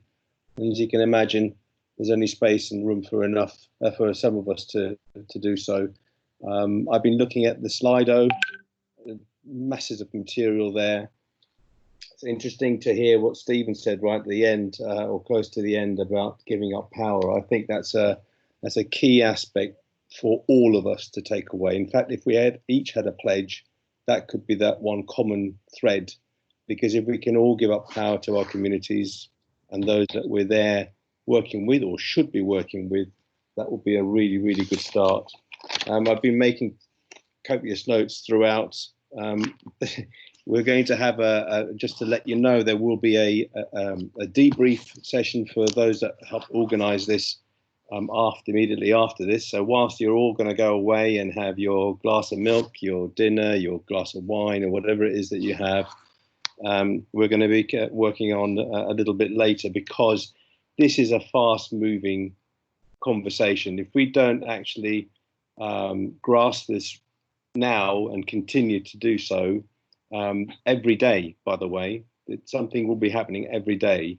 And if it doesn't, another subject matter will get in the way and we'll forget it. Gulshan spoke so eloquently, and I particularly captured what some of the things that Gulshan has said. And Gulshan has been there, worked in, and gets it. The contributions from all the speakers, it just has blown me away, and I think we've already got plenty of material. If you haven't voted on the poll about the recommendations, please do. That would be really helpful. If you haven't offered a pledge, please do. But it's not the end of the world. This isn't the last opportunity that you can do so.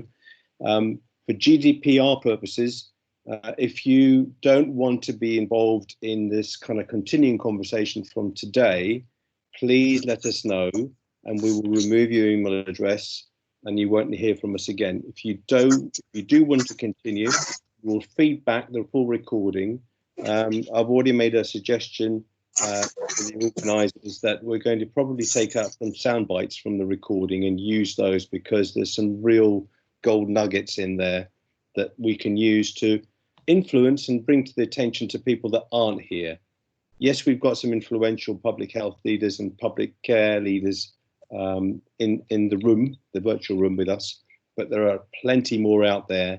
And in my mind, it's not necessarily their minds and their hearts that we need to engage. It's those middle managers, it's those people there who are near the front line and who really can make the difference. And that's a really difficult message to get across. Fanwell, was there anything else that we needed to talk about as we near the last sort of 10 minutes or so?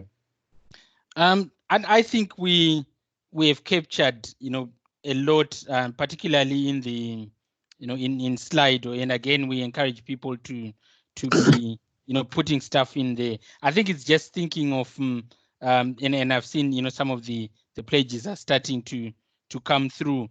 Again, we need to be thinking about the implementation, and we will be following up on all the people that have made pledges, so that we can put some meat to the bone, as it were, because some of the pledges that we've seen, people saying, I pledge to to be part of this conversation, and whilst that's great and amazing, but what does that actually look like? So we need to be following up on that, but we would encourage people to either raise their hand and give us their pledges, or put in Slido.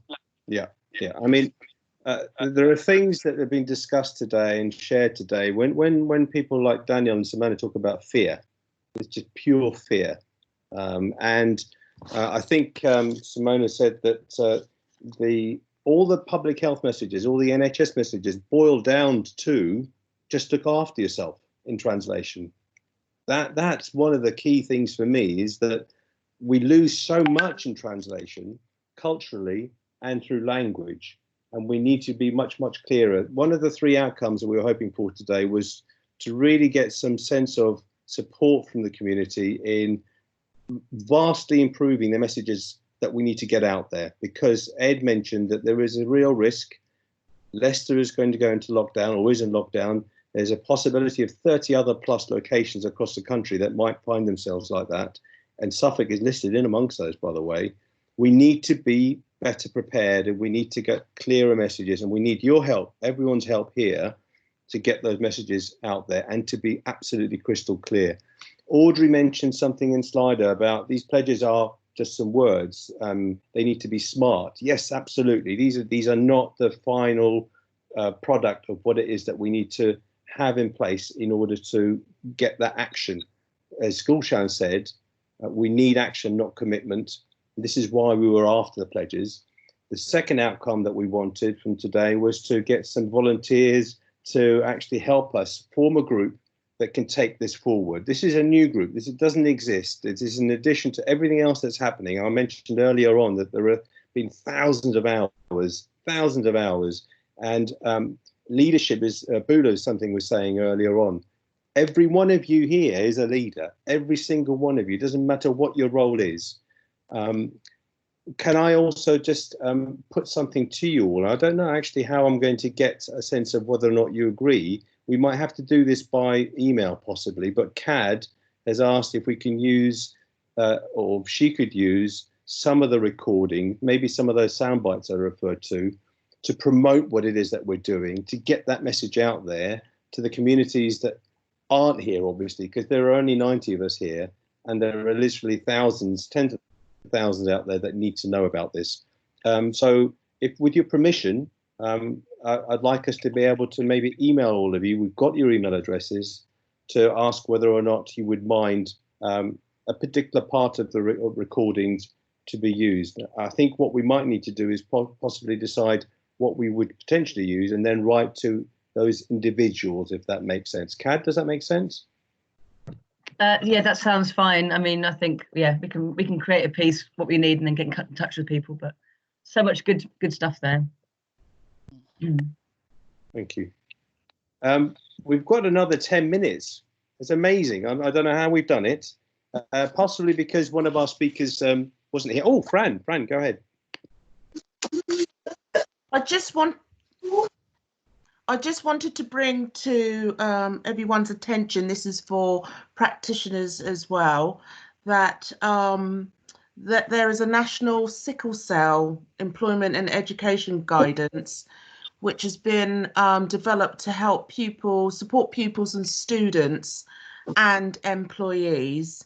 And there's a local group here, which is at sicklecellsuffolk.org.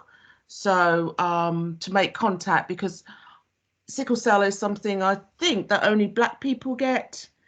And I'm not sure if the health service in Suffolk knows how many people suffer from sickle cell in Ipswich, and what other guidance is there for families and teachers, and to support the person in work or in school. We'll follow that up, Fran. Naya Gidsons has worked with Healthwatch in the past about this, so we'll definitely take that up from you, Fran. Yes, please. I'm looking at the hands up. The next one, another one was Dean. You wanted to ask something, Dean?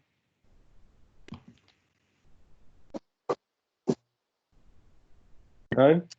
Funmi? Yeah. Oh, go on, Dean. Yeah, okay. So it's just a little bit of encouragement.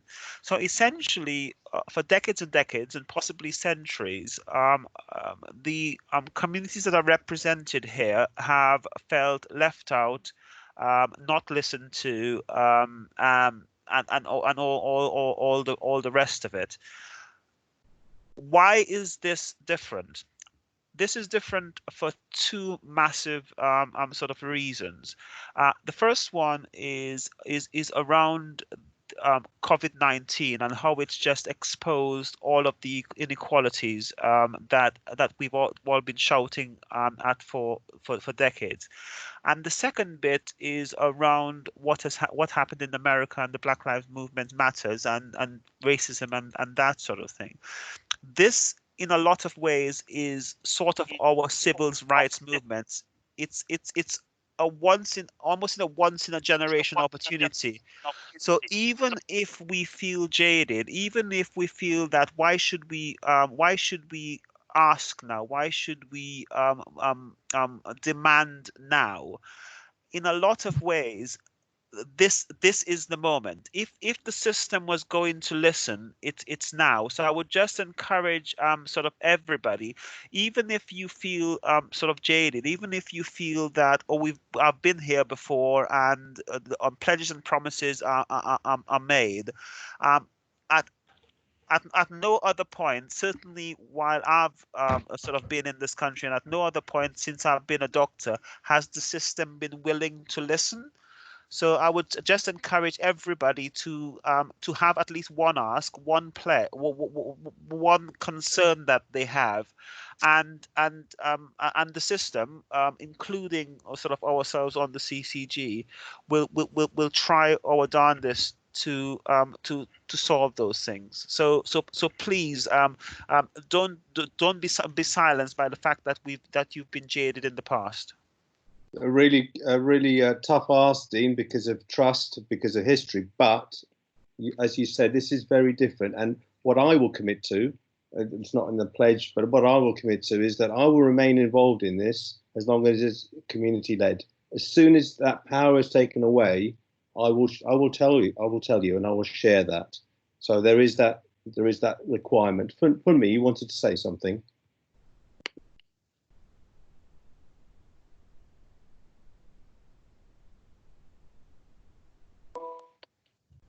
Did you still want to speak for me? You're on mute. Oh. No.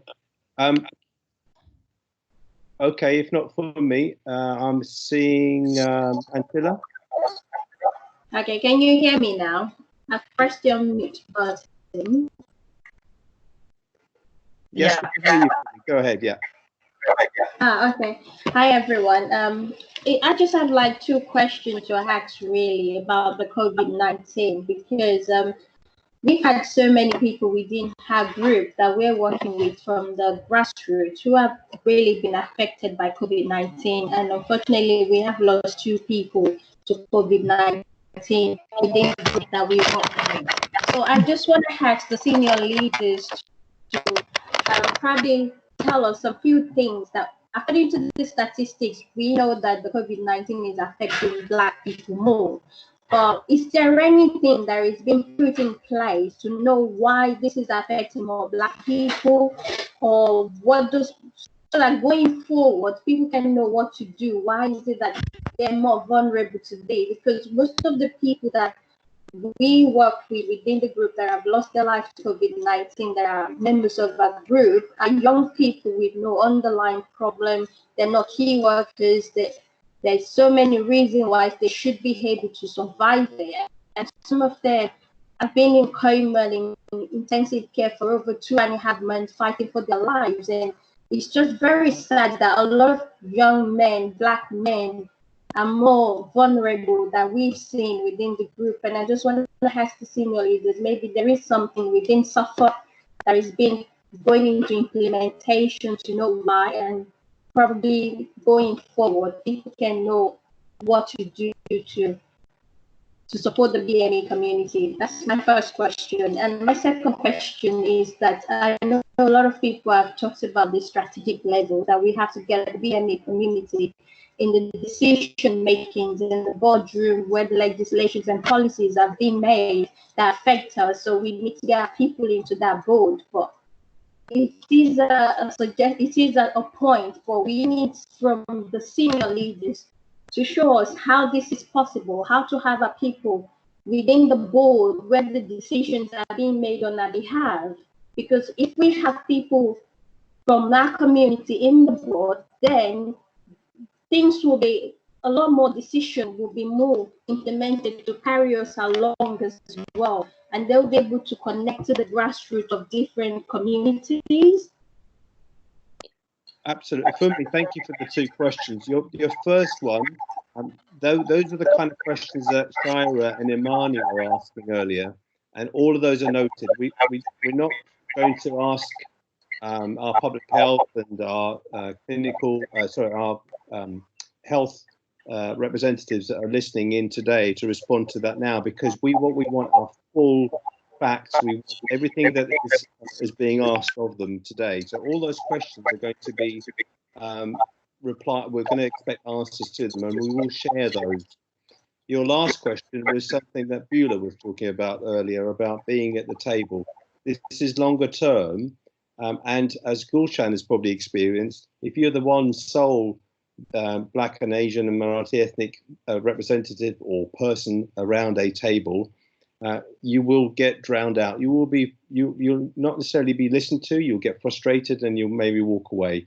It's not just about having a tokenistic person there. We need the right people. We need people who have the knowledge and the experience, and we need people who have the gumption to actually say what they need to say, to challenge when they need to challenge, but also to complement when that's necessary and when it's warranted. So that is another thing that we're taking away. And like it or not, the public health leaders who have been very kindly listening in and being part of this conversation in those back seats that I described earlier, we will have those. We will take that up with them, and Fanuel and I, with the support of the team that I just want to thank now, because it's a minute to 6 o'clock. We will. Sorry, that thank you is for particularly to Louise Hardwick and Kate Hazelton from the CCG, without whom this wouldn't be happening, and for Dean and Imran for being those two doctors who have absolutely pushed every button to make sure that this happens, and they will walk away if we don't meet those outcomes that we've set out to talk about early on today. Tom, you still got your hand up. Did you want to say something? Yeah, thanks, Andy. I guess the only thing that I wanted to say is that I haven't put a pledge into the Slido, and 160 characters seems like quite a small amount of characters to put a pledge. And I just wanted to say there's probably quite a few people on here who are in a similar position, and maybe we can carry this on afterwards. Certainly from our perspective as an environmental organisation, I'm really keen that we look at equity of access to the natural environment and all of those kind of health-related benefits that people aren't necessarily getting if they don't have that access. And maybe we can come up with a pledge around that. But I just wanted to raise it if other people are probably in a similar position of thinking, how do I get a pledge down into 160 characters? Quite right, Tom. It was a way of initially getting people to show what it is that they would like to offer to provide.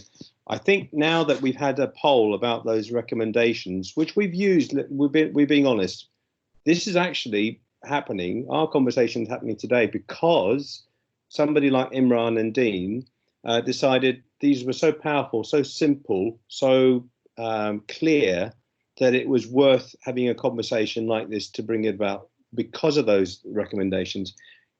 What I would like to promise you is that in part of the debrief, we're going to start looking at what we talked about today, what we heard today, compare it to the recommendations. And then I imagine we might need to go out to you all and say, look, we've got gaps. We need pledges around against this recommendation or that one. And we're also going to be having those conversations with those public health leaders that have been listening so patiently, because without them, without somebody like Ed, who says he's committed, and from my perspective, when Ed says he's committed, it means that he will act on it. I would like to, I will come back to you all with Fanuel and with the others to make sure that you know that those actions are being taken. They will be short-term because we need short-term actions. They'll be medium-term because we need a group that will take this on, and they'll be long-term because we need the new norm to be very different. If we don't, then that bridge that we're trying to build will just disappear again and we won't see it. Fanuel, your last words? Okay. I've noticed that Imran and Louis have got their hands up. I don't know, Louis, did you want to quickly say something?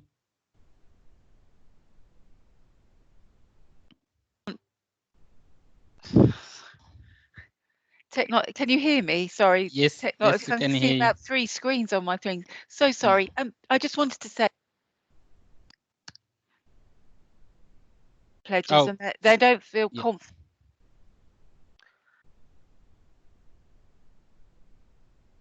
You're on mute, Louise. No, I don't know what's happening. Is somebody sharing something? Don't worry, Fanwell. I've got problems. It keeps going mute and unmute. I think there's some problems with the technology. Don't worry. So very quickly, if you've got any pledges, please email me them. That's basically what I was going to say, everybody. So sorry about that. And we will certainly pick them up and add them to the list. Thank you, Louise. Imran. Just on behalf of Dean, Louise and myself, I want to thank both Fanwell and Andy for first of all chairing the meeting and making it an absolute success. And I think first of many please, I think that's really important. And secondly, for listening to two slightly mental GPs who picked up something, couldn't ignore it, and for agreeing at such a short time scale. I mean, you know, it's been less than 2 weeks, guys. I mean, you know, for us to have been able to do this in 2 weeks is absolutely amazing. And so looking forward to the next one that Andy will be chairing. Thank you. Yeah, not so thank you. I mean, Imran, it was a pleasure working with you. I won't tell people some of the stuff we've had to deal with. But yeah, no, it's been fantastic. I mean, in terms of, you know, today, we are going to be coming back to all of you. And, you know, I would say if you probably prefer not to be part of the conversation going forwards, the assumption is, you know, you are now part of this and you're going to be involved, and you can only opt out. So please do so if you feel like, you know, maybe you don't want to be part of the conversation. I think there is more that we're going to be talking about, particularly when we get to the, you know, the delivery side of things and looking at, you know, what actually needs to be done. As we said at the start, this is just the beginning of the conversation, and the work is only starting now. You know, we've got all those commitments. We're going to be following up on each and every one of them and making sure that, you know, today is not going to be, you know, one of those that was mentioned where people say, you know, where did that go, or what was the point of it? We want to make this different, and we want, you know, all of you to see how different this is. And finally, I just want to say, because there are comments in there that I couldn't leave, you know, without. Again, this is about all of us. I know some people feel like, you know, this is about those who have got power. You know, those who have got power only have got the scaffolding. You know, if we don't come in with the bricks, and I'm going to, you know, bring in that analogy again, they can do anything on their own. They have tried it. The fact that we're talking about these gaps, when those who have power have been doing stuff, it means that it's not working. So if we said, you know, it's not about us, we don't make pledges, then we're just going to return to the status quo. So everybody needs to, you know, to play their part. And it's coming to the table. It's, you know, putting ourselves out there and you know, making our voices heard. So whatever you can bring, you know, that is needed. So, I mean, in closing, I just want to say a massive thank you to everyone. I know you know, a lot of people had to cancel meetings, they had to change their schedules, and you know, just being here for 2 hours, you know, having us sort of bending your ear with this, I think it's something that is laudable. And you know, hopefully you will again be part of you know, the ongoing conversations that have started today. So thank you everyone, and we look forward to seeing you soon. Bye, Samuel. Thank you. Thank you very much. Thanks, Andy. Bye. Thanks, Thank you, everybody. Fanwell. Well done. Thank you. Thank you. Bye. Thank you, Fanwell. Thank you, Andy. Thank you.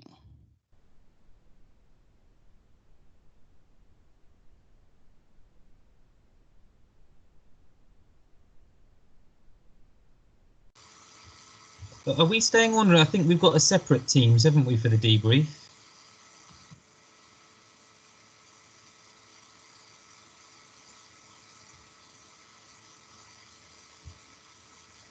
There's a separate teams meeting in the calendar for the debrief straight after, guys.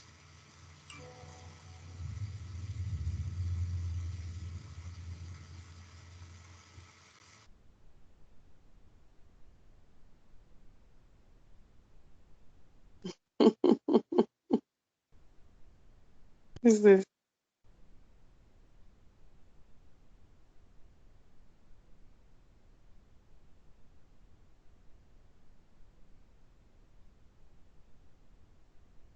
All the time, all the time.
What a lovely meeting we had. I managed to join in, but unfortunately my phone kept on messing about and I couldn't find where I could put my hand up and put my point of views. But what I'll do is I'm gonna sit down and email Funwell some of the things that I kind of just felt like we were not raised within the meeting, or maybe and sort of send it to him.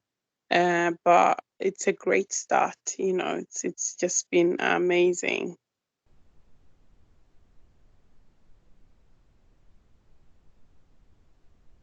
You see,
Hello. What are you? I'm going to charge out here.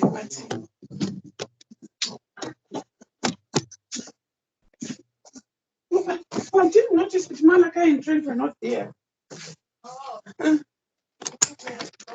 Oh, no problem then. That's it, really. Watch your hair on my. Well, I don't.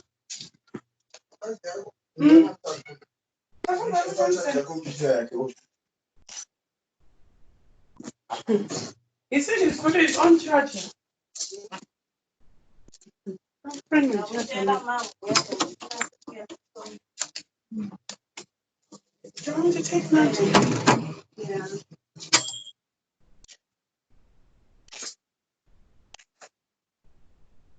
Okay.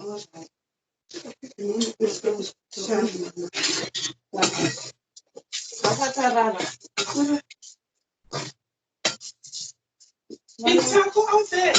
Taco is upstairs. Okay. You can go lie down upstairs, Titi. Taco? Taco, pick up my charger. Oh, okay. Can you just put my coffee? On my head.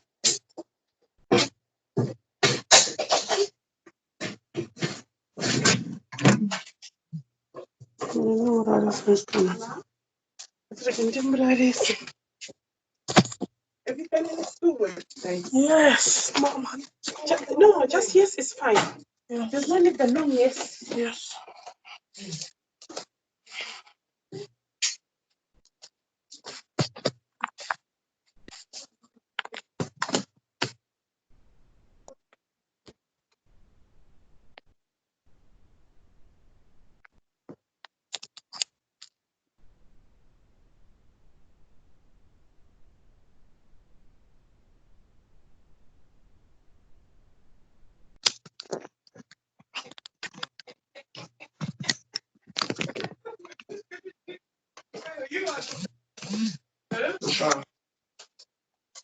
Yeah, my dad is someone said. I'm not that number on the same. Oh, I remember.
You take a walk. Have you taken a walk here?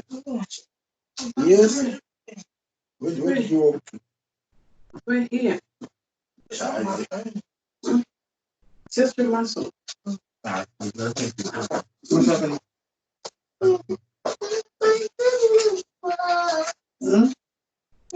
I got slumps to step on my back.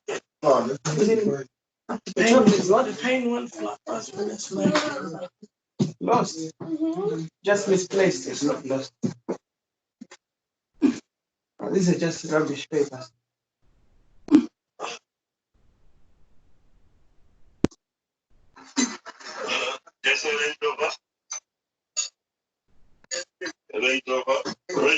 Oh yeah. That did it. To do that again. Because you know you're taller than me now. I know. I'm having to reach over you. Huh? How did that happen?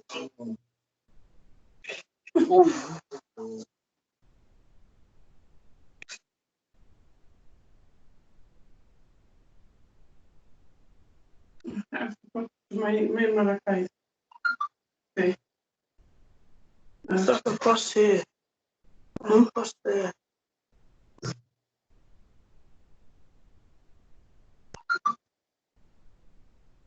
So I think the best thing to do for you to sleep on the floor.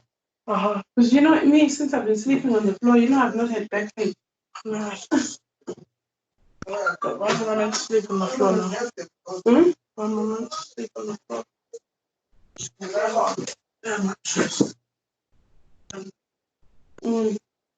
Options of those.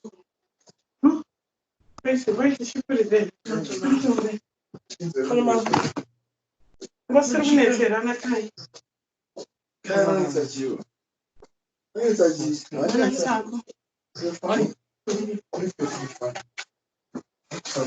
tires. I found one. I only needed one. Okay, for the front, isn't it? The back one is okay. Everything is alright now. Only tires for at least 18 years consuming. I know 18 months consuming how much you don't drive far. Unless you have a punch. Besides, you don't know how good you want it. The good look. Probably the last one we have to change. Aircon. Aircon is I thought aircon better know that one reason. And I got the warranty in 6 months. One of them, you can look at it. Okay, then. But you see, this new. This one was snacking. It's brand new. It's only taking cut. Mama can change for snacking picture. You don't like it? Okay, I'll take it back then. You do like it? Do. No, she just woke up and she give it time. Huh? Give it time. I'm trying to look for a tutu for you. Eh? With your wings. Fairy princess, eh? Yeah? Give away things. Hmm?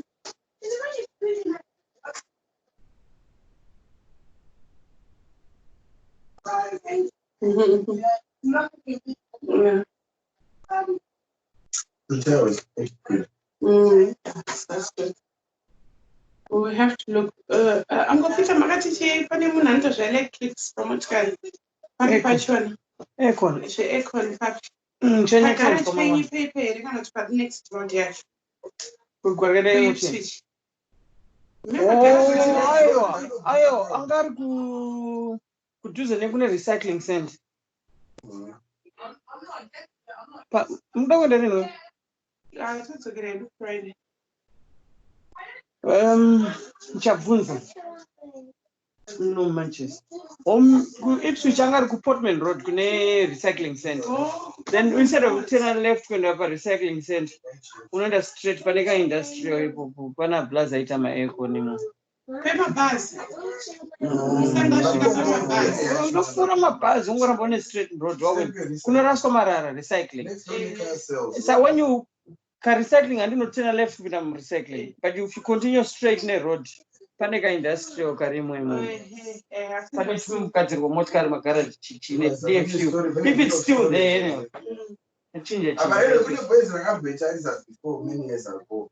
The opposite. I'm going to test WS style because WS style, WS motors. WS since I've been there for a while, I think they are reasonably priced. Nobody now would say, my car is anything or anything. I'll go and I'm not telling you. Let her book an appointment for that's not. What Wednesday? That's Wednesday. Yeah. There's a party going on. Where?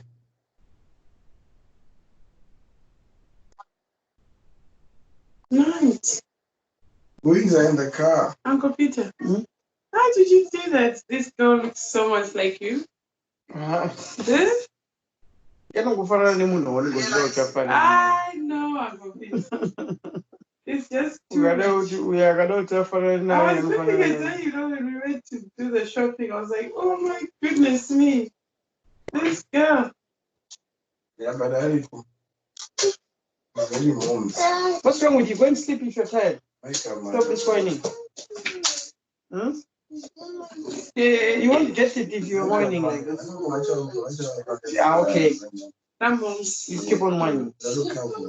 No, don't keep whining. Speak properly like a man will ease to get it. Whining, never. Then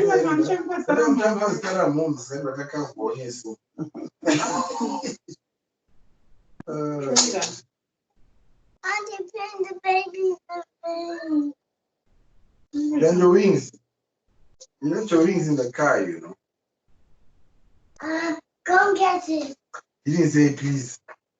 Yeah, we'll do what my wings. My fairy wings. Malachi didn't get me time. I told her she told her. I also want one. They're taking it from me for my birthday. And get my little road. I'm going to go for the thing that I told in my fairy wings.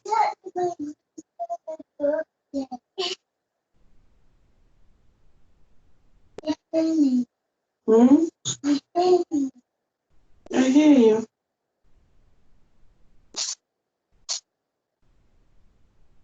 Leave that girl alone. She likes to be carried too much. Hi. What's that? You done your homework? Yeah. What about your English homework? I done that ages ago. Huh? The English one. Assessment? Yeah. You sent it? Yeah, I've read that. Okay. You managed to send it back?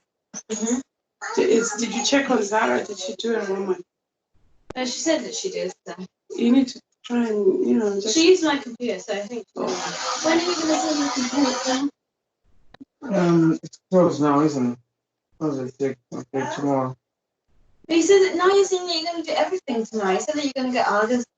You said when I'm get it tomorrow, I don't know if I can afford to get things everything. This and that and that. We'll get the money from. But the computer doesn't cost money. Mm-hmm. I'll do that tomorrow. But the blender does. What do you need a blender? Could you crush? Huh? No. What do you need a blender for? Huh? Because I want to make smoothie bars because we've got frozen food. Okay. Where did I see things? What were I saying? I could ask that. I was doing like elastic. Can you not look for one on Facebook? Serves. Second-hand one.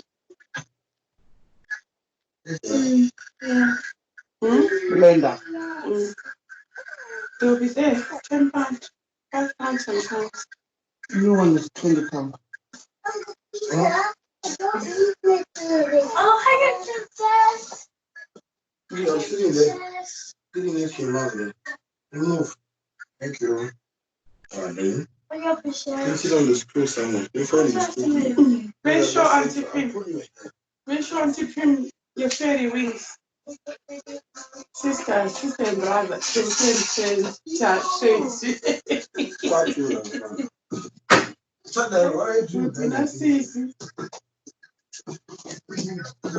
Bullet change. You should be sinyutra bullet chikushanda chimota koza chisisina magirazi manje chisina magirazi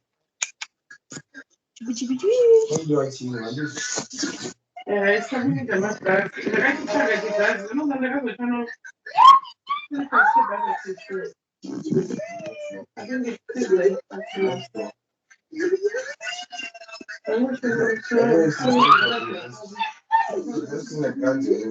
What's up?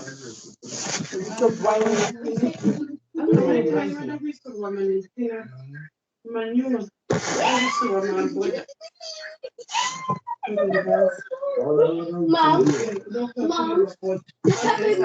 inequalities to make us smile. I'm looking at manure. There's some manure. Then we'll just have to back place. So I said, kind of figure, what is the best? If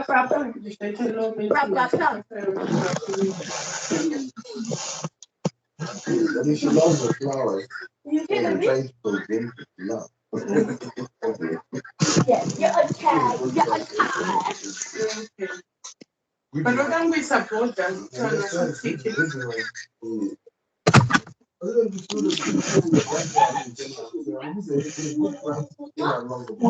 The problem is, but no matter how score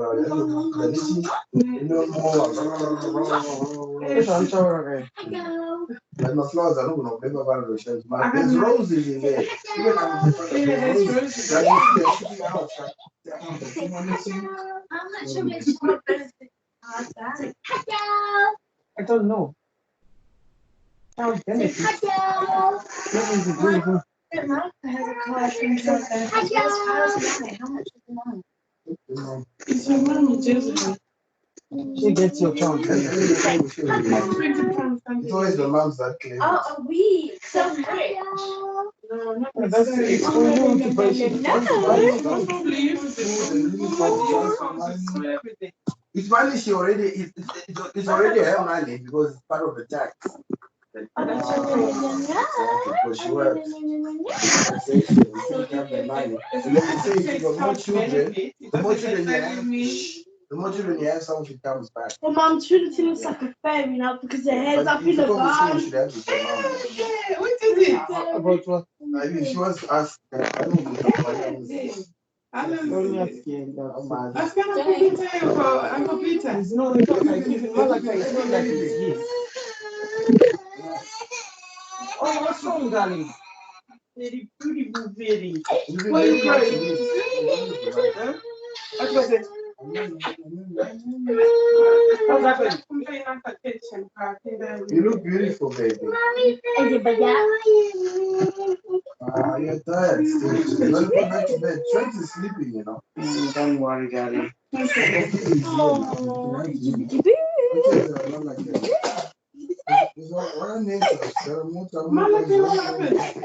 We bought junk food, Malachi. What's the problem? No more junk food. Junk food makes you sad. What's the problem, Malachi? Crying? What happened? Malachi, what's wrong? I don't believe. Let me tell you why. Tell me what's wrong now. I'll let you watch on my tablet. What's wrong? Can you go run my bath, Malachi? No jobs today. I think what was there, bro? I was not doing it. There's something to remote time. I don't know if you're afraid, but I said for nothing, you don't want to stay upstairs. Fantastic. Mom, Mom, look at the Nandi. Don't sleep like this. So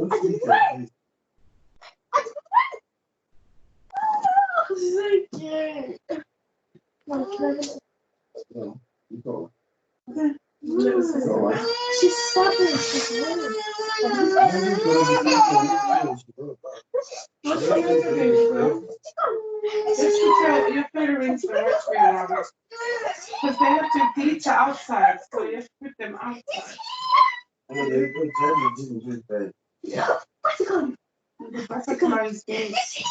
The wings are at the top.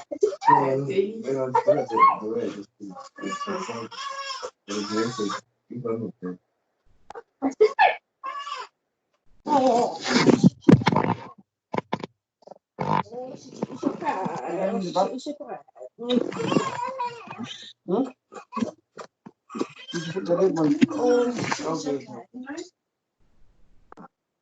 Oh, not again.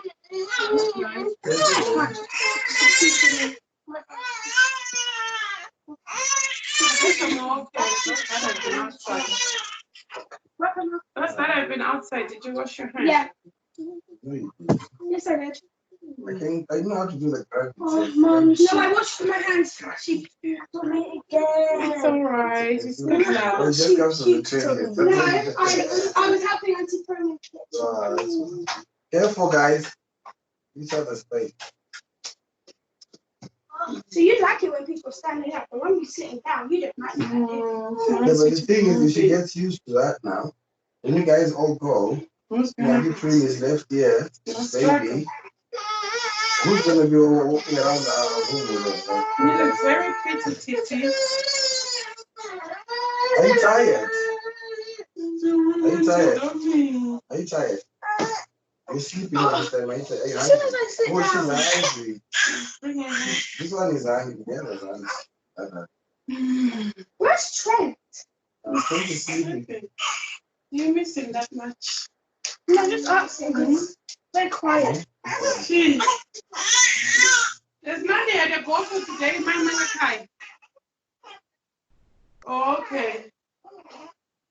Maybe at the bottom, Nancy. 2 months.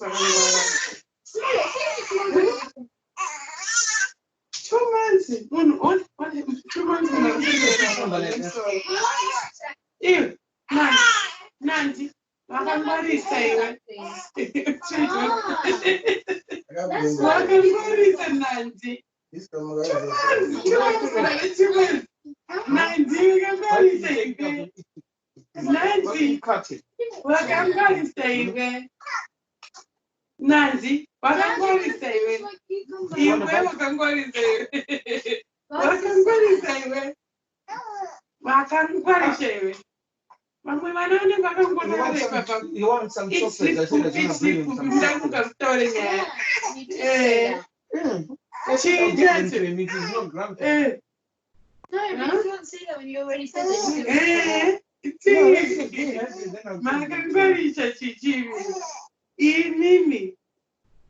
My Shalom George Papa the baby. Oh my God. First, that's how you probably a baby. Yes. That's how you probably baby. Yes. It's my name. Makan Kwanich baby baby. Baby, Makan take a book. Take a book. Take a book. Silly. My name. Can you pass me those speakers there that are in the thing? In the you know what I mean by the field, the brown one. They carry them one at a time. Thank you. Thank you. Thank you. Makan Kwanich did you mean?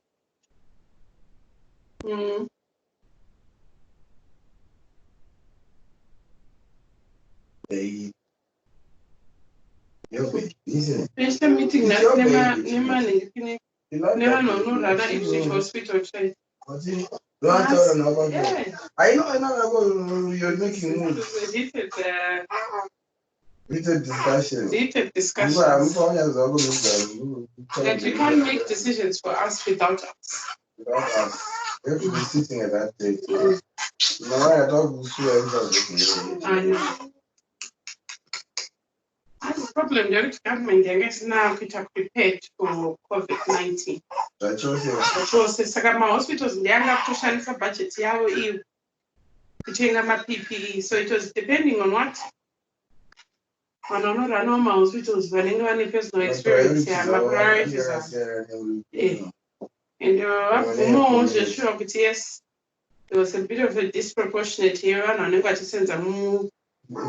NHS and sends a more intensive case, you know.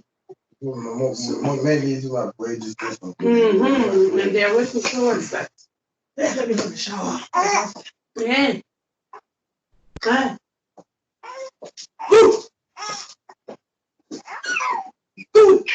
By any chance, can't find it.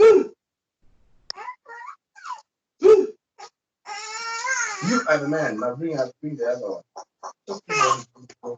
And the tape is fine. I know, I'm not doing TV. There's no telly to watch.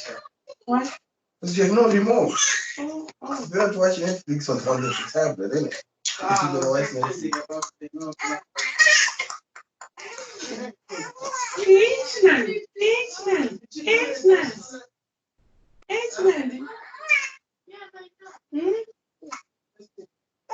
Was she pay a cup? We took your cup.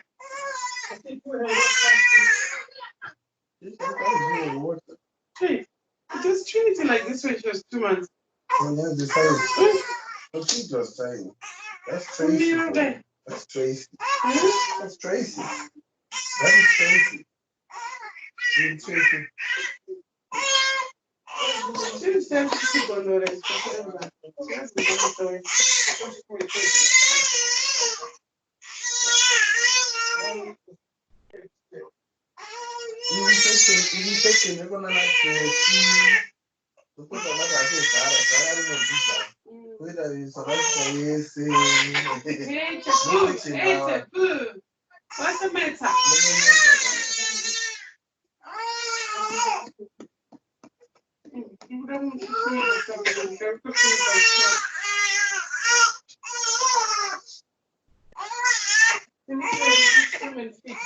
One more speaker coming up soon.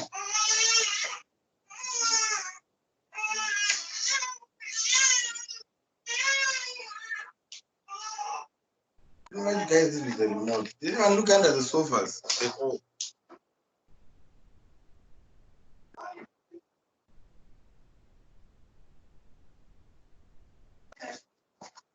Give a water.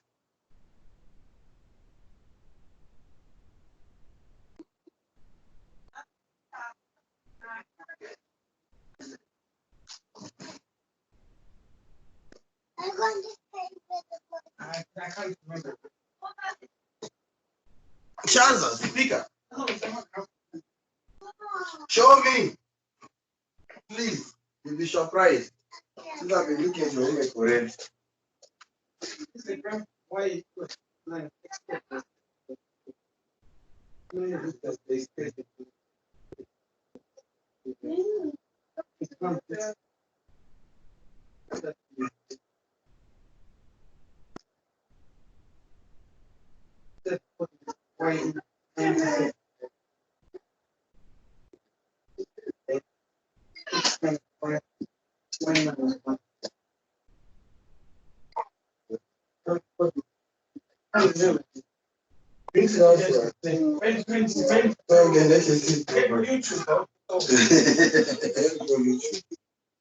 Beat it out.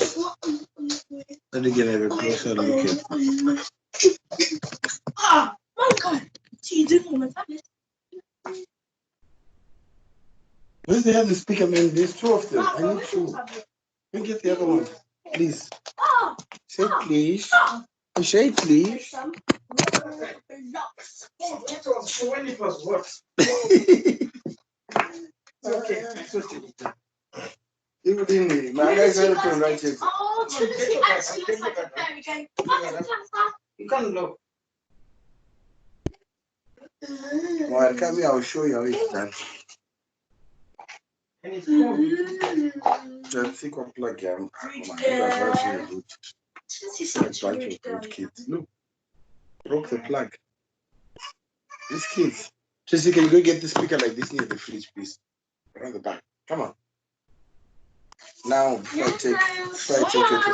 I take your tablet away from me right now, you know me. You know me.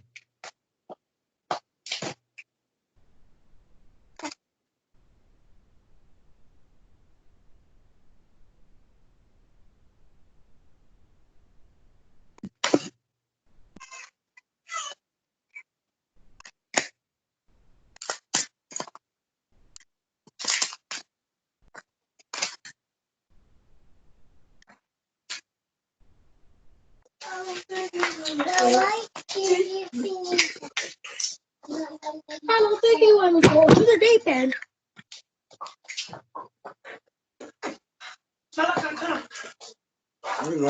Come on, dude. Nah, go and check it out on the internet. Read about cosines and all that, isn't it? Sin and all that kind of stuff, yeah, right? Science. No, sin is in SIN. Okay.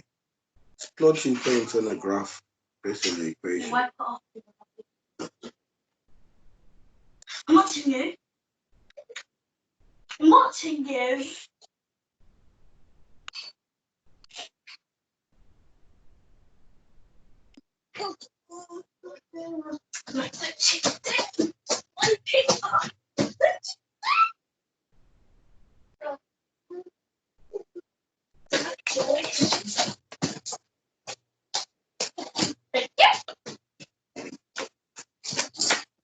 They're all in sequence, if you think about it. These equations aren't that very different from each other, just by a few problems. You have to do it powers. You just want you to, whatever you think looks like that one, there. You have to, you know how to read a graph. Okay, that's the hard part. Neither do I. But you just have to learn how to, once you go and Google how to read a graph, and this will become easy for you. Yeah, if you just know how to read a graph, somebody shows you how to read it. Don't even enter the equation. Quadratic equations, how to read a graph. Google that. They'll tell you how to read a graph, and then you'll know.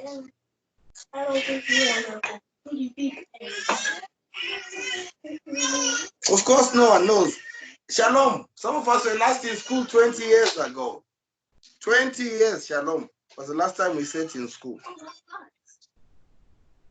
Yeah, 23, Anditi. 23 years ago.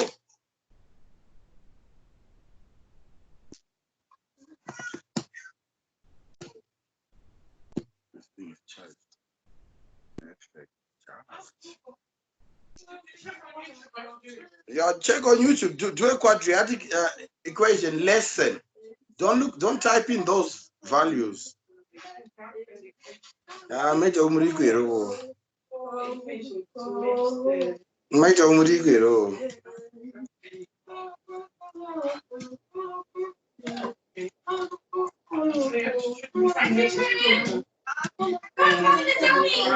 There's 4 that match with each graph. Let me look at me.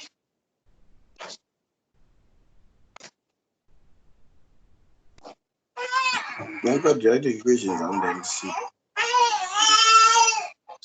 Oh, yeah.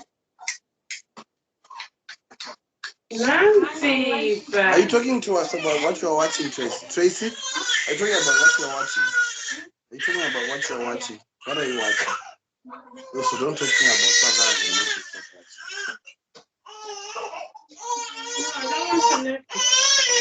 What do you need? Keep on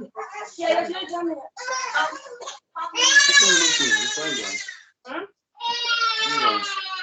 That's what I always say. There's a little beggar, Mama. I found it. That's it. If you tell you how to read it, I will.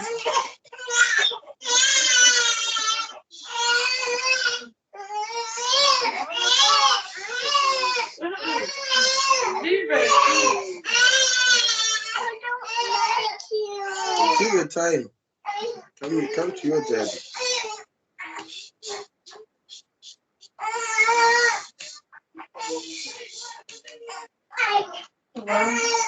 Don't hang up, Dad. I tried to explain to you.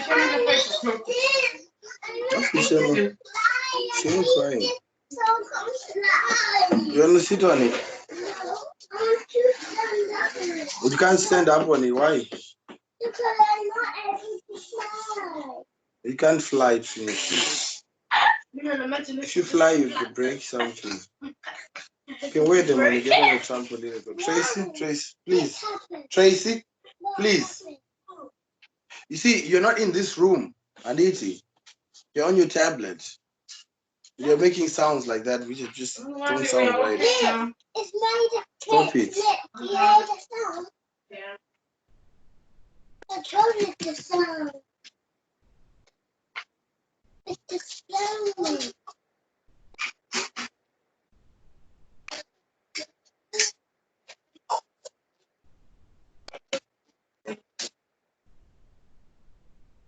You're still at it. You can go and sit on the stairs, love. Give you a privacy. Go and sit on the stairs. Please. Guys, it's the tablet that's going next.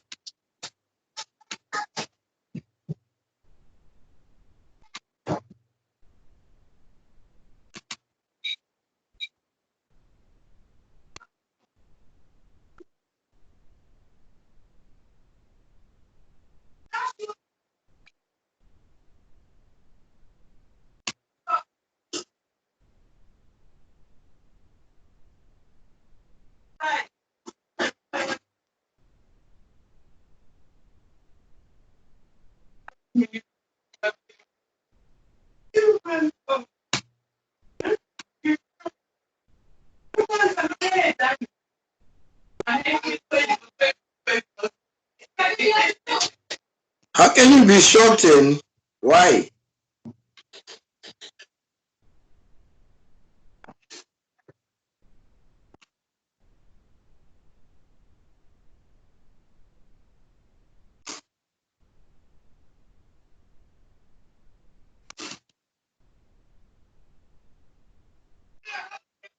Hey, hey.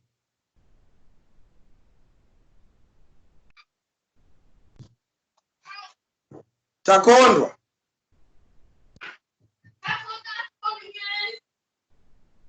Takondwa.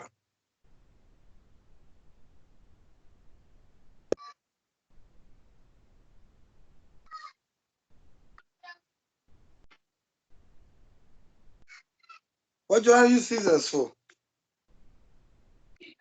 Mm-hmm.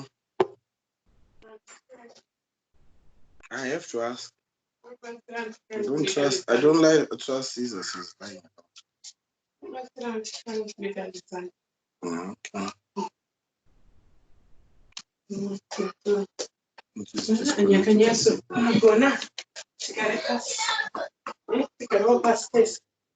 Marinator.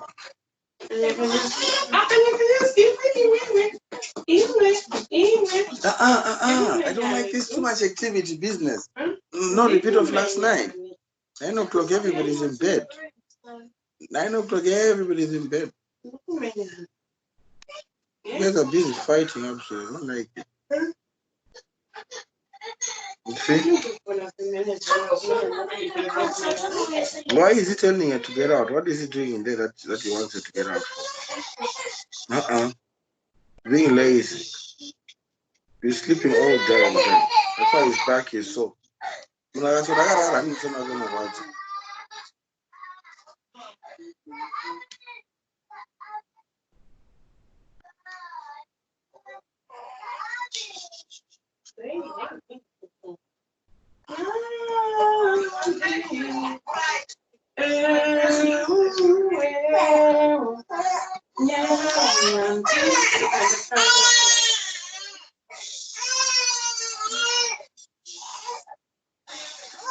Baby, I'm not pulling my babies for now.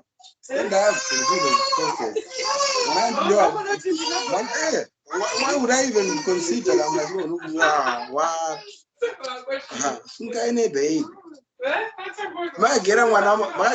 Magaruka Trinity Msoro one panava, Msoro West panava. Go. Chi.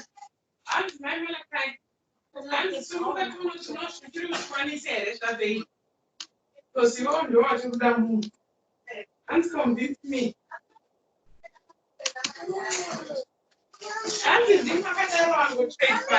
I was just talking about Nandi specifically.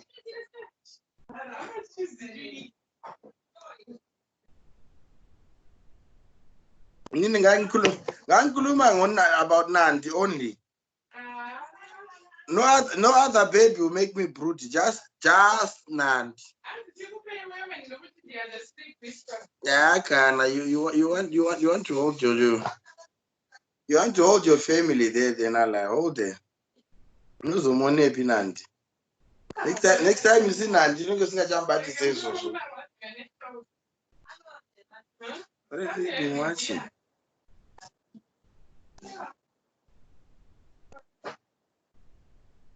What is this kind of stuff?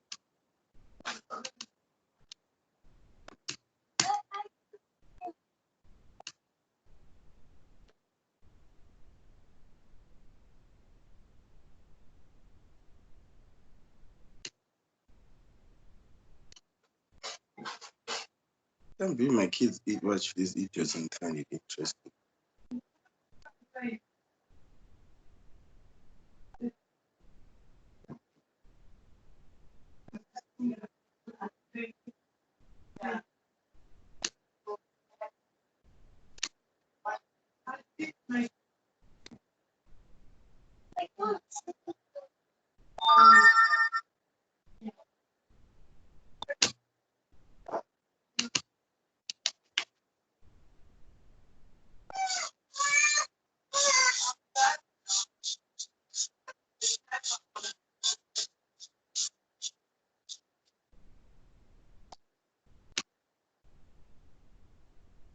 También hecho que no chingue, como mira a mí, tengo que estar conmigo.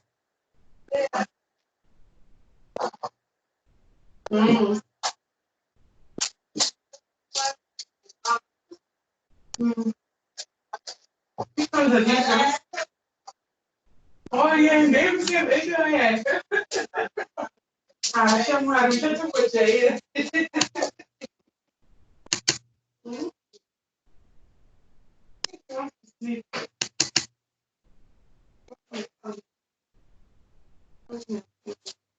I want to okay. To practice.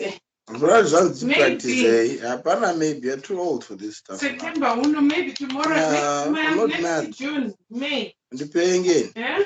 And the 3 months will be. Come on. I'm not stopping you from Gutamana, but also my name. Ah, even better. Yeah? Don't do it July, now. August, September, October, November, December, January. You're stressing me. February, March. You're stressing March, me. bring it up. Only stress. You're being too upset me now. I'm not having any more kids. You want a friend to play with in March? You would tell me, man. Yeah. You have a nice friend to play with in March.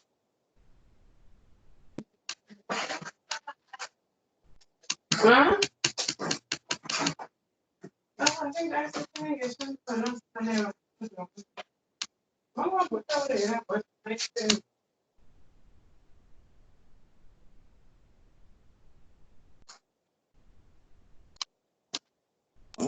This thing. Why doesn't it just work like a normal machine? So annoying.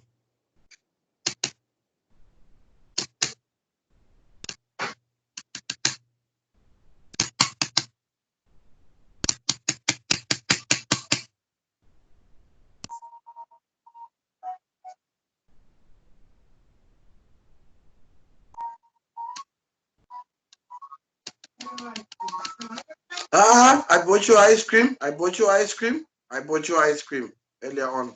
Don't even think about it. You and that thing ice cream. What is your problem?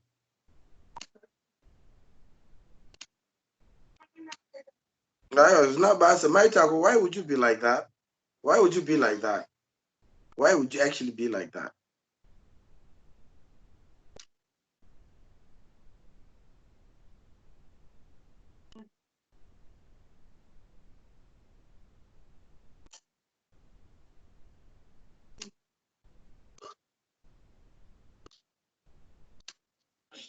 There's so much junk food in the car. Next time I won't take you in the car and give them junk food.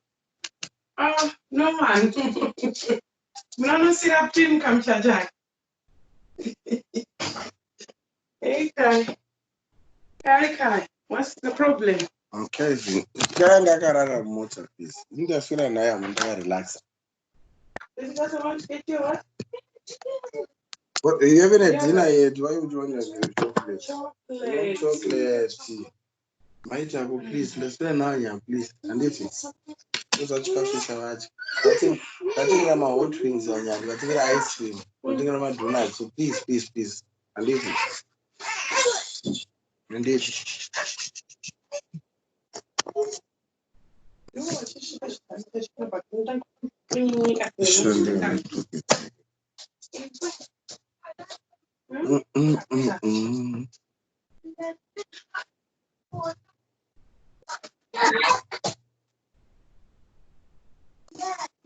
You just have to wait for it to heal, love. And stop doing those things. So you knew what you did it yourself. Oh, but you're able to stand, so you're okay. Oh no, I opened it. Oh, okay. Yeah. I'm able to stand. It's just that I hurt it first, and then it stopped, and now it's just started again. Yeah, but did you stop? Did you stop? What do you mean? Did you stop doing other things after you heard it the first time? No. And so you're fine. You're fine.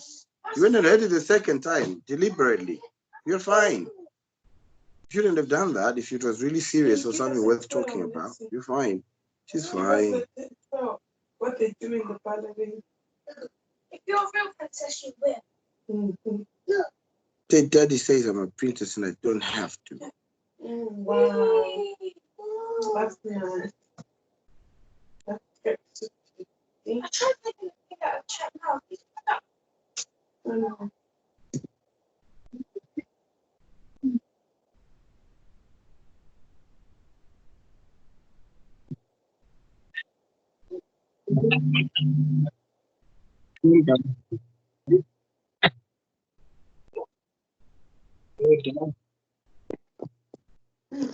I can do this. Apparently, you know, like, we are not, that is not what we the kids. We have to prepare for our kids to go to uni and give them a better life. Don't be making more kids. Never again. Let's do right by the ones we want kids. But why do you say things like that then? No, like what?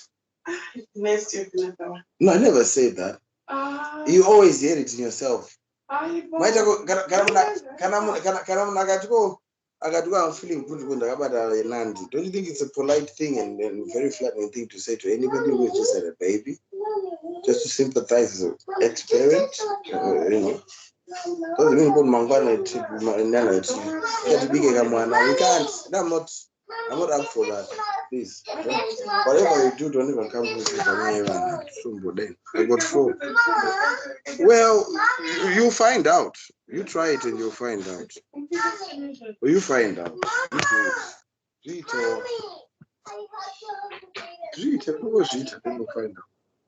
out. These things speakers have gone through the walls.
Yes, baby.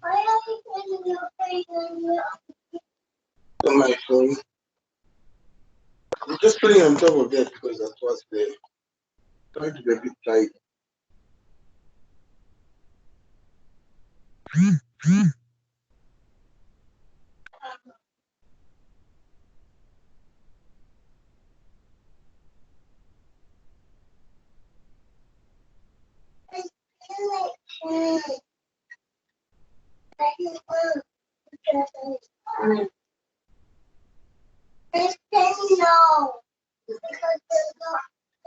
You're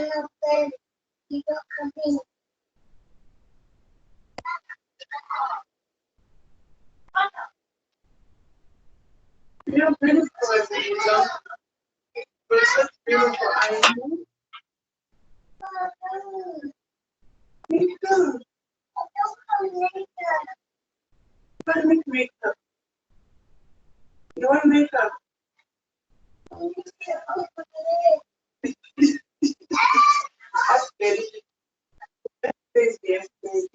What's up? What's up to you? Easter? No. It says no.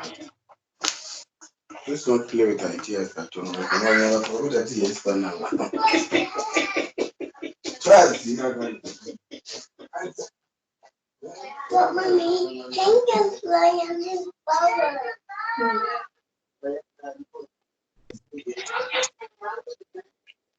And we King can fly on his power. And then him.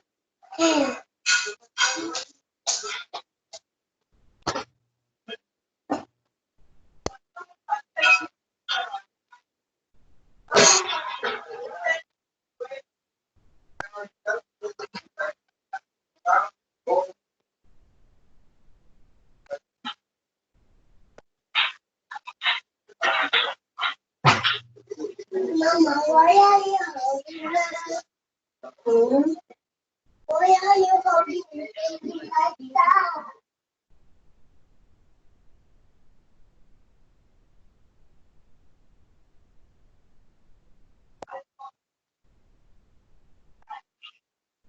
Mommy, give me the baby.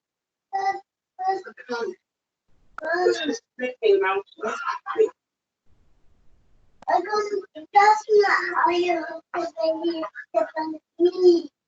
Let me show you, Mom. Mom, put the baby on me. No. Let me get the bucket. No, you have to get the baby to me.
Until this moment.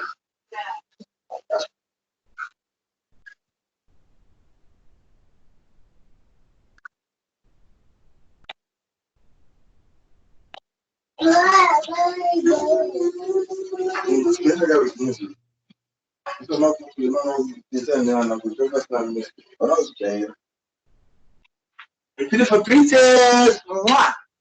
But you're beautiful! Yeah. Big one.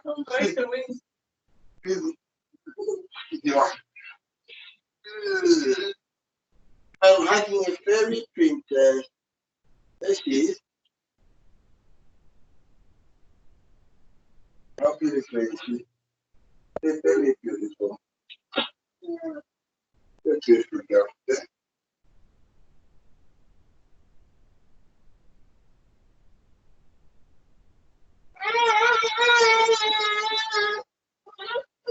Flying king. Okay, put it down there. Sorry. Wow, I think I just all right, there. Careful with your wings, yeah. You didn't on the break.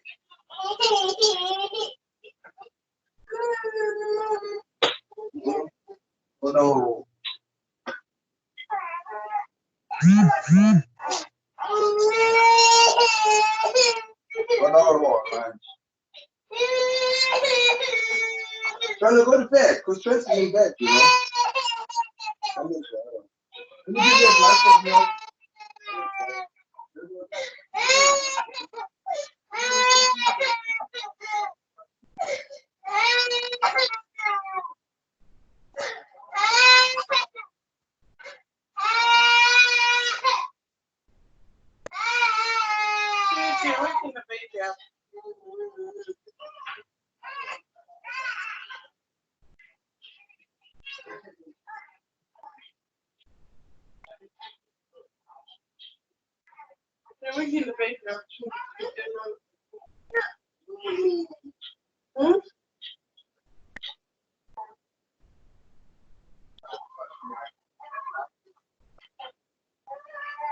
Oh, Lily, drink some milk. Sit down on the chair first.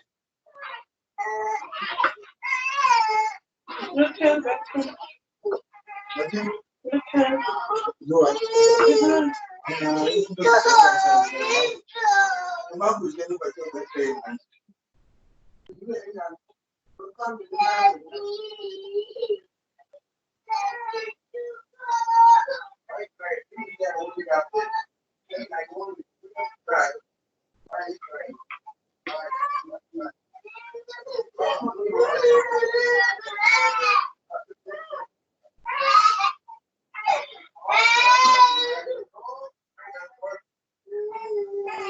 no one's a milk.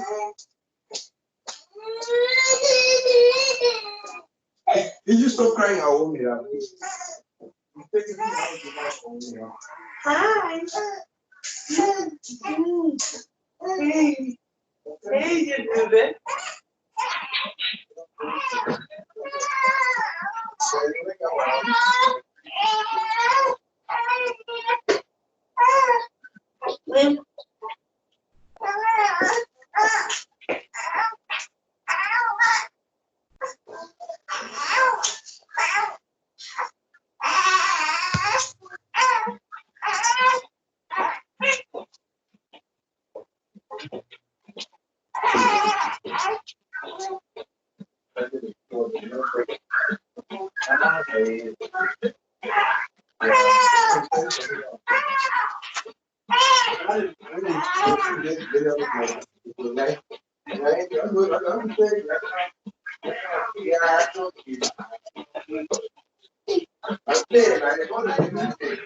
I told him immediately. I know I keep fast to happen on it. One day. What? I tell you,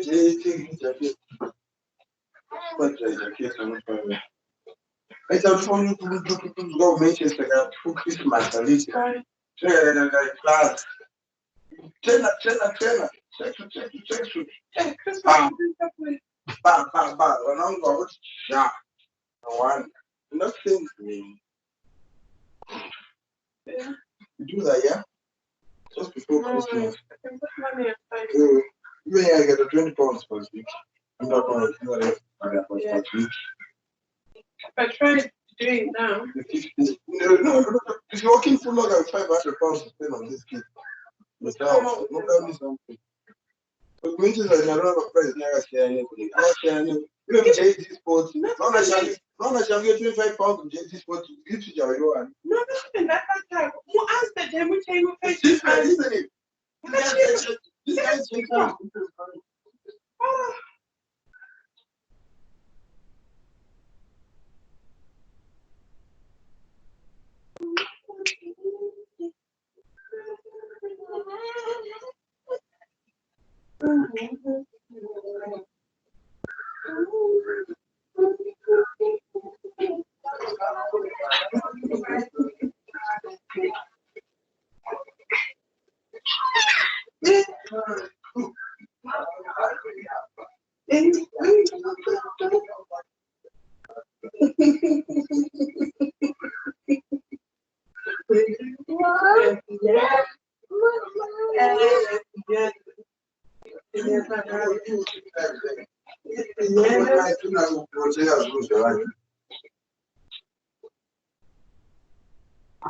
Say thank you, Daddy.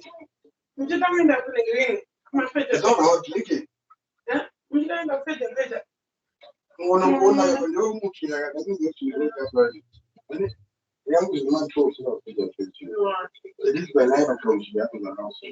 So, Kate, if you drink it, trust it. Okay, isn't it? Say yes, it's okay then. Thank you, Daddy. Say thank you, Daddy. You're welcome.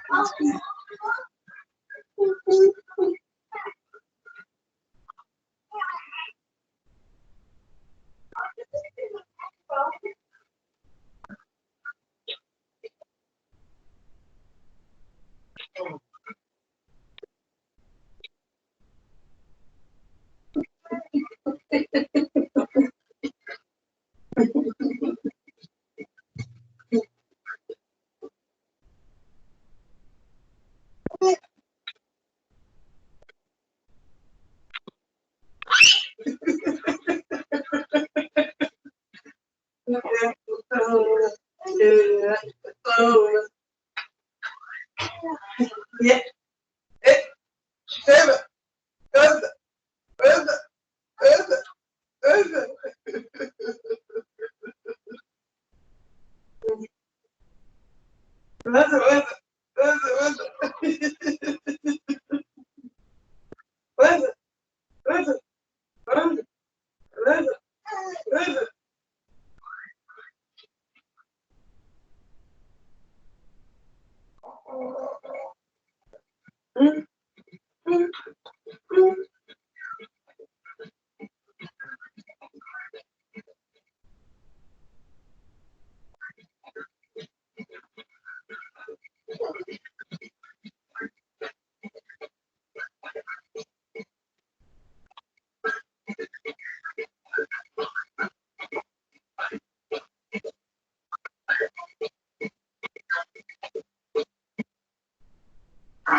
Sweet, is that your princess?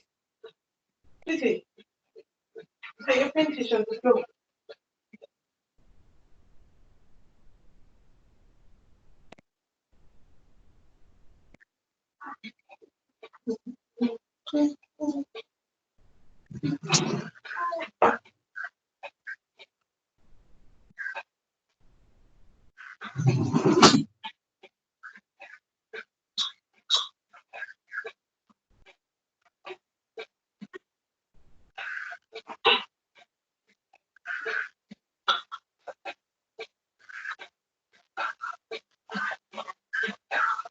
Mama, I don't remember him.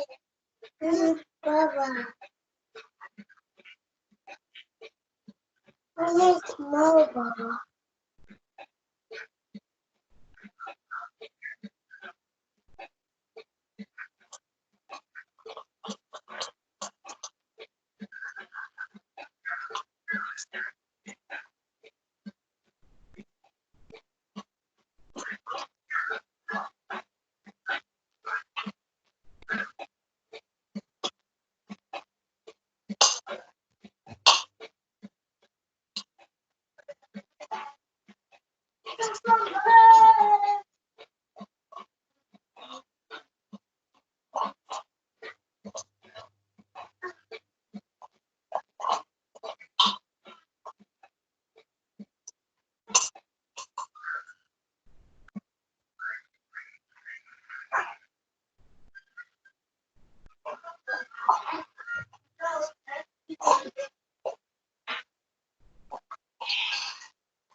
Mom, the baby. The baby's calling.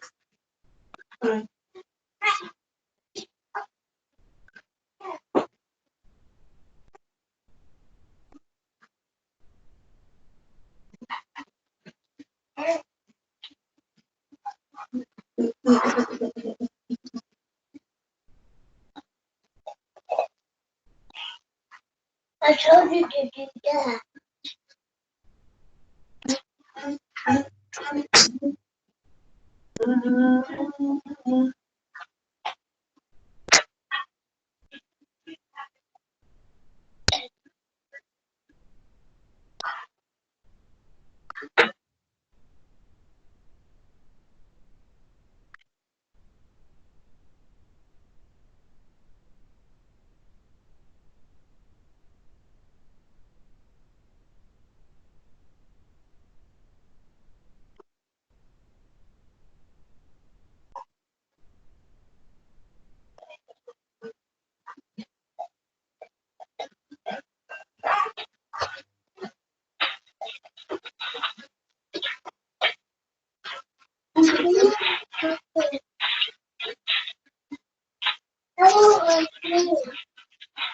Thank you.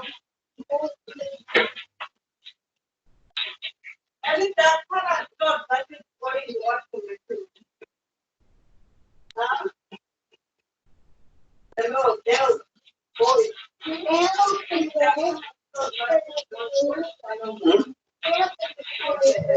Let me open it for you, my kind. Two more minutes.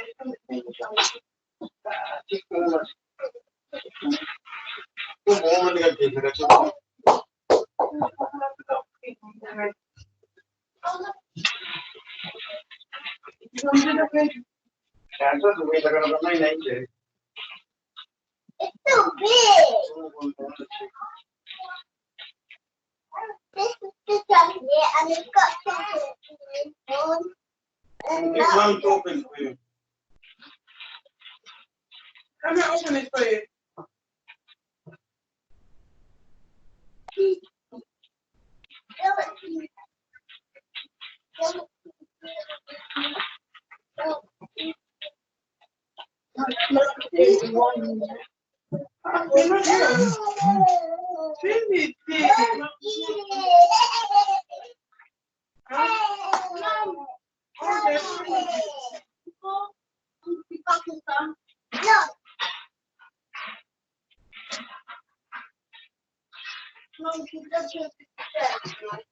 No. Since you don't share. You can give it too. No. No. They don't share. Hey, Tracy. Hey, Tracy. I go for the little kid. I'm a little kid. What happened to your hand there?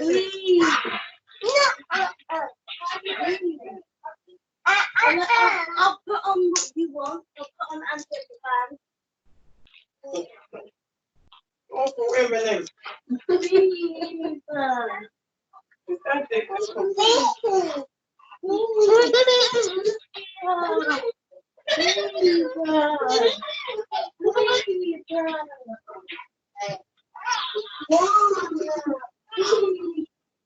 Okay, this is us.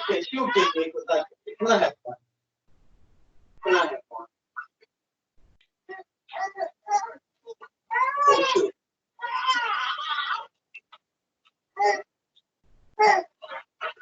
Thank you.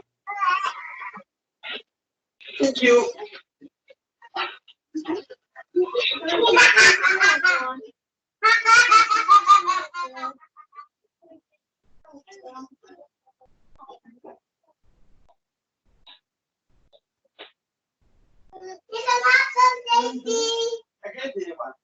What time about we do about like?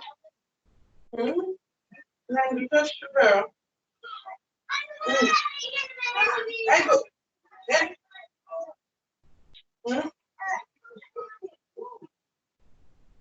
Doesn't mean that I'm a believer.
That's funny. They do that.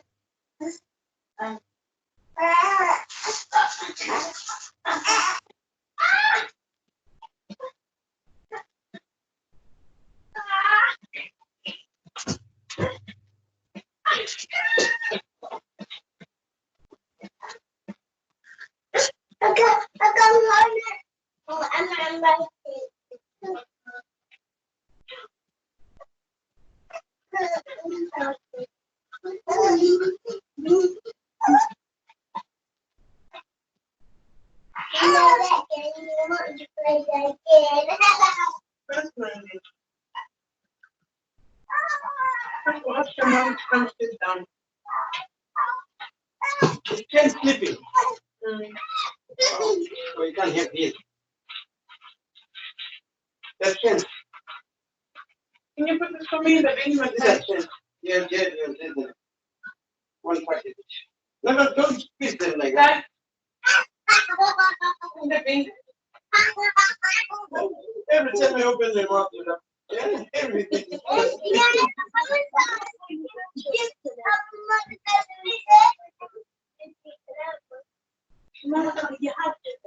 Have you finished yours already? Huh? So you can get quick. No problem.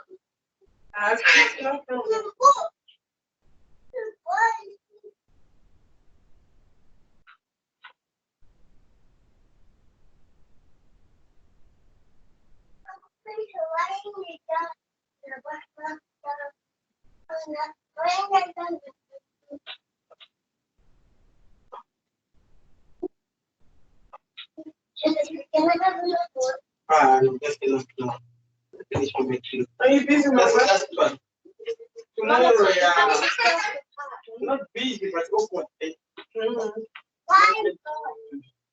Man, I'm coming here.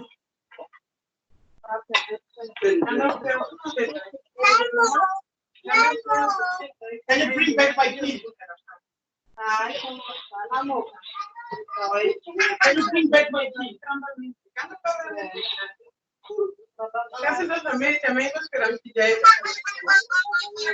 when it came from the lockdown, I went out to pick on Garamu. Then last TV.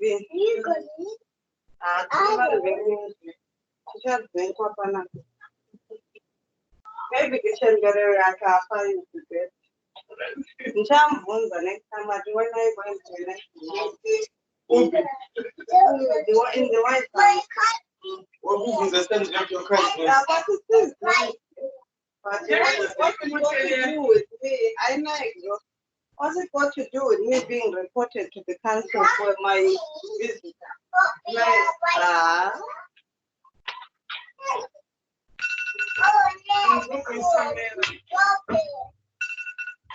That's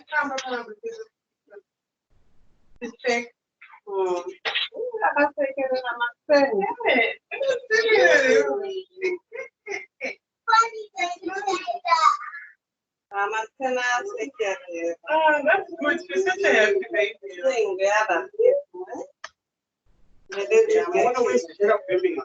Oh, the problem is that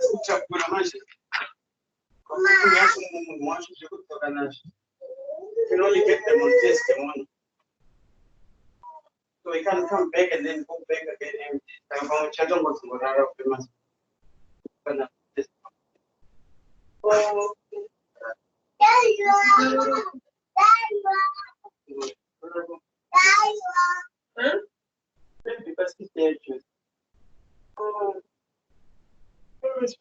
Tom's brother there. He's down further down. What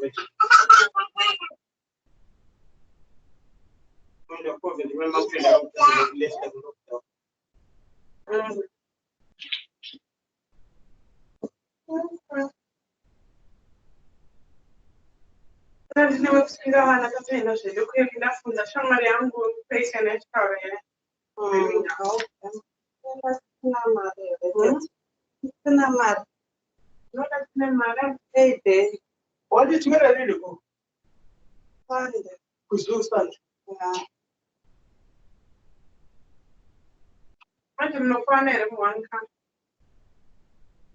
Anyone can anyone lend you their car? Would Cleveland is fast, you can carry it. Well, I'm going to go for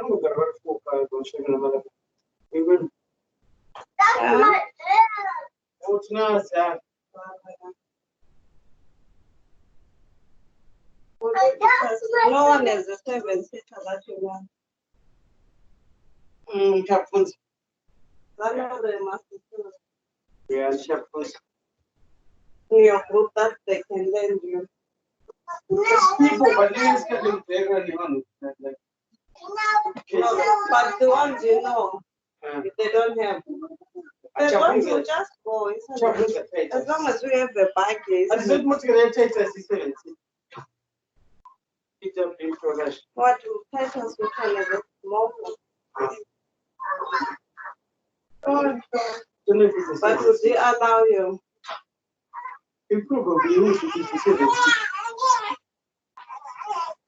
Okay, my baby. Let me take this. Doesn't matter. We're not going there for fashion. And we need to get something for a picnic, because where there's some picnic places, since they're closed, yeah, it's there on the group. They'll put it and push them. It's supposed to be a bit sunny. Then this is for Travis. I'll ask his mom.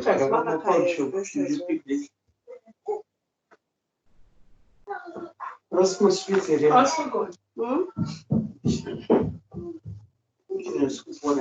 So just cooperate, like Peter, how long have you been talking about the same thing? Sure. Maybe they'll put something that's fit. You know, they'll even better to need brown here, you won't miss it. You're not going to spirit.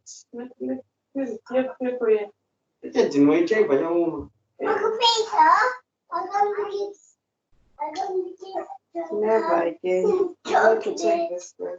If I had after 1 way. He was shocked. It was his JD. But then it's from last year. I won't remember.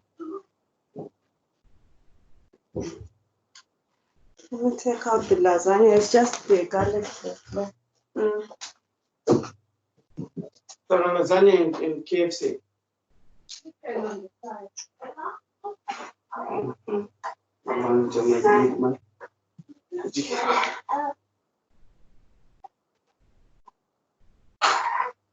Mom, I got some. So how long is Jose here for?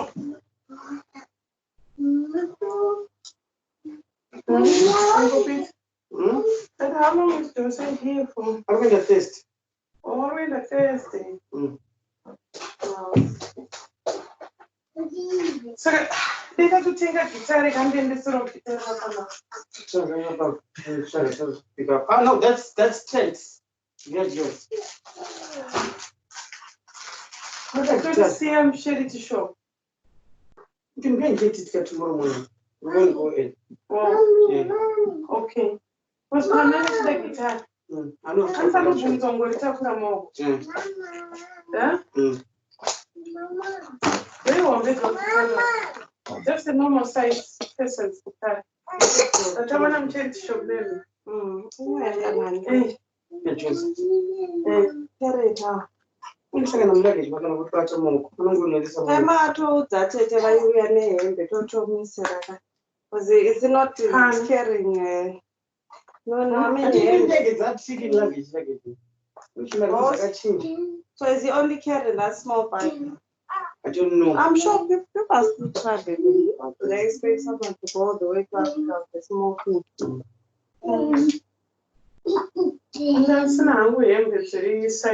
Ask him if he's got space later. Is it a deal? And then there's a batama 3 to 4 because mother can't. Uncle Peter. I just asked.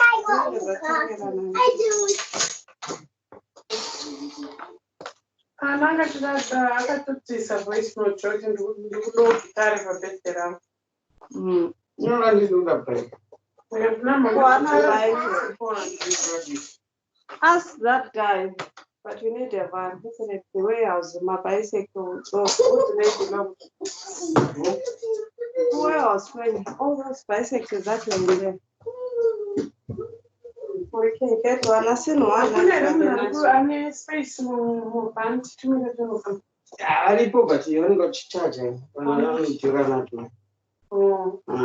we're going out to go on Malachi. The rest of the way up so story. So she pick up not a one out pam Venny. Shandina Shoku. Ravangali. Embedded and I was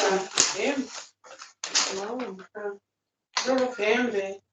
Then snail adult right. No, sorry, the fridge, but fridge and change the sun done. My old fridge, my mom put on a consuming cat at his adorage. No, well, this.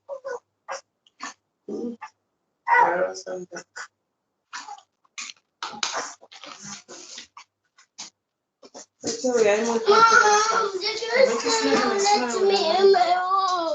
yeah?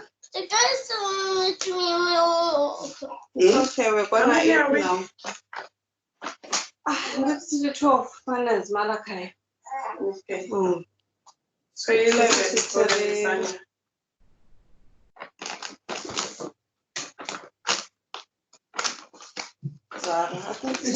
You said Pocray Post. Adults, what we are for.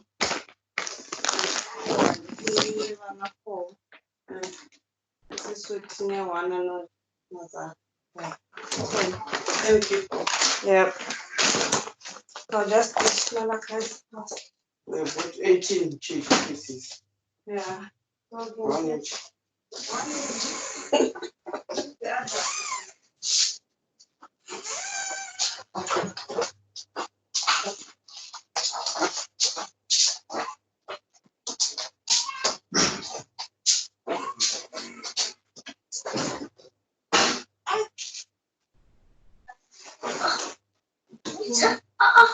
What's the way going? What are you saying? What are you saying?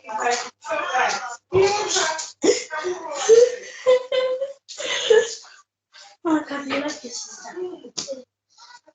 You're too scared.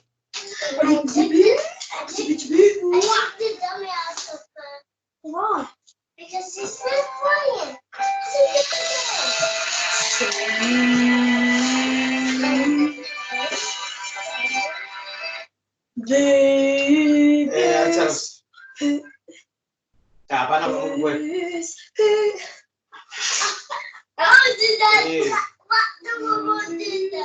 Otherwise, man, Buddha, there's no Buddha choice, you know.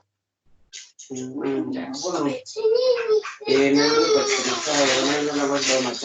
know if I'm change my time.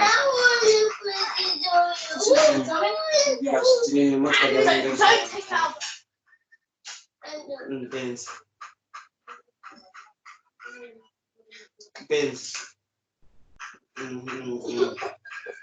Yeah.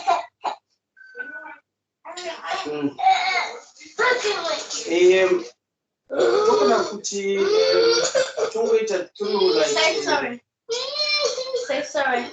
Apa ndika box kan na ba mfana kana ndani si apa teni kwa but then want to Say sorry.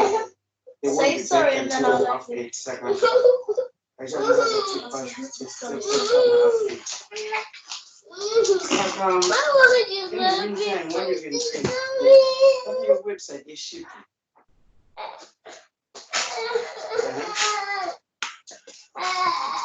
We don't download the app or you can just register directly. But, and then also download the app, but you can download the app as well. But restriction actually is quite easy. It's quite easy.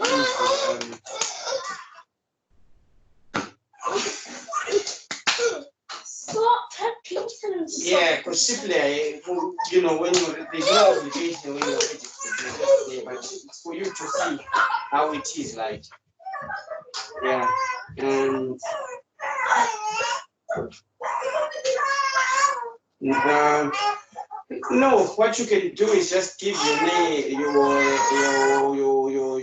like your like you use the name, something like that. Yeah, and then they'll ask you. What's your my baby?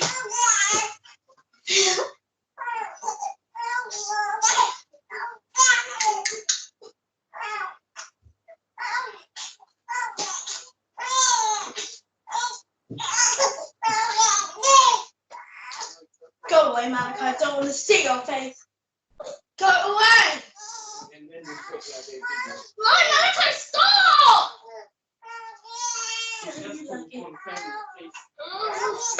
Ow! Malachi, stop!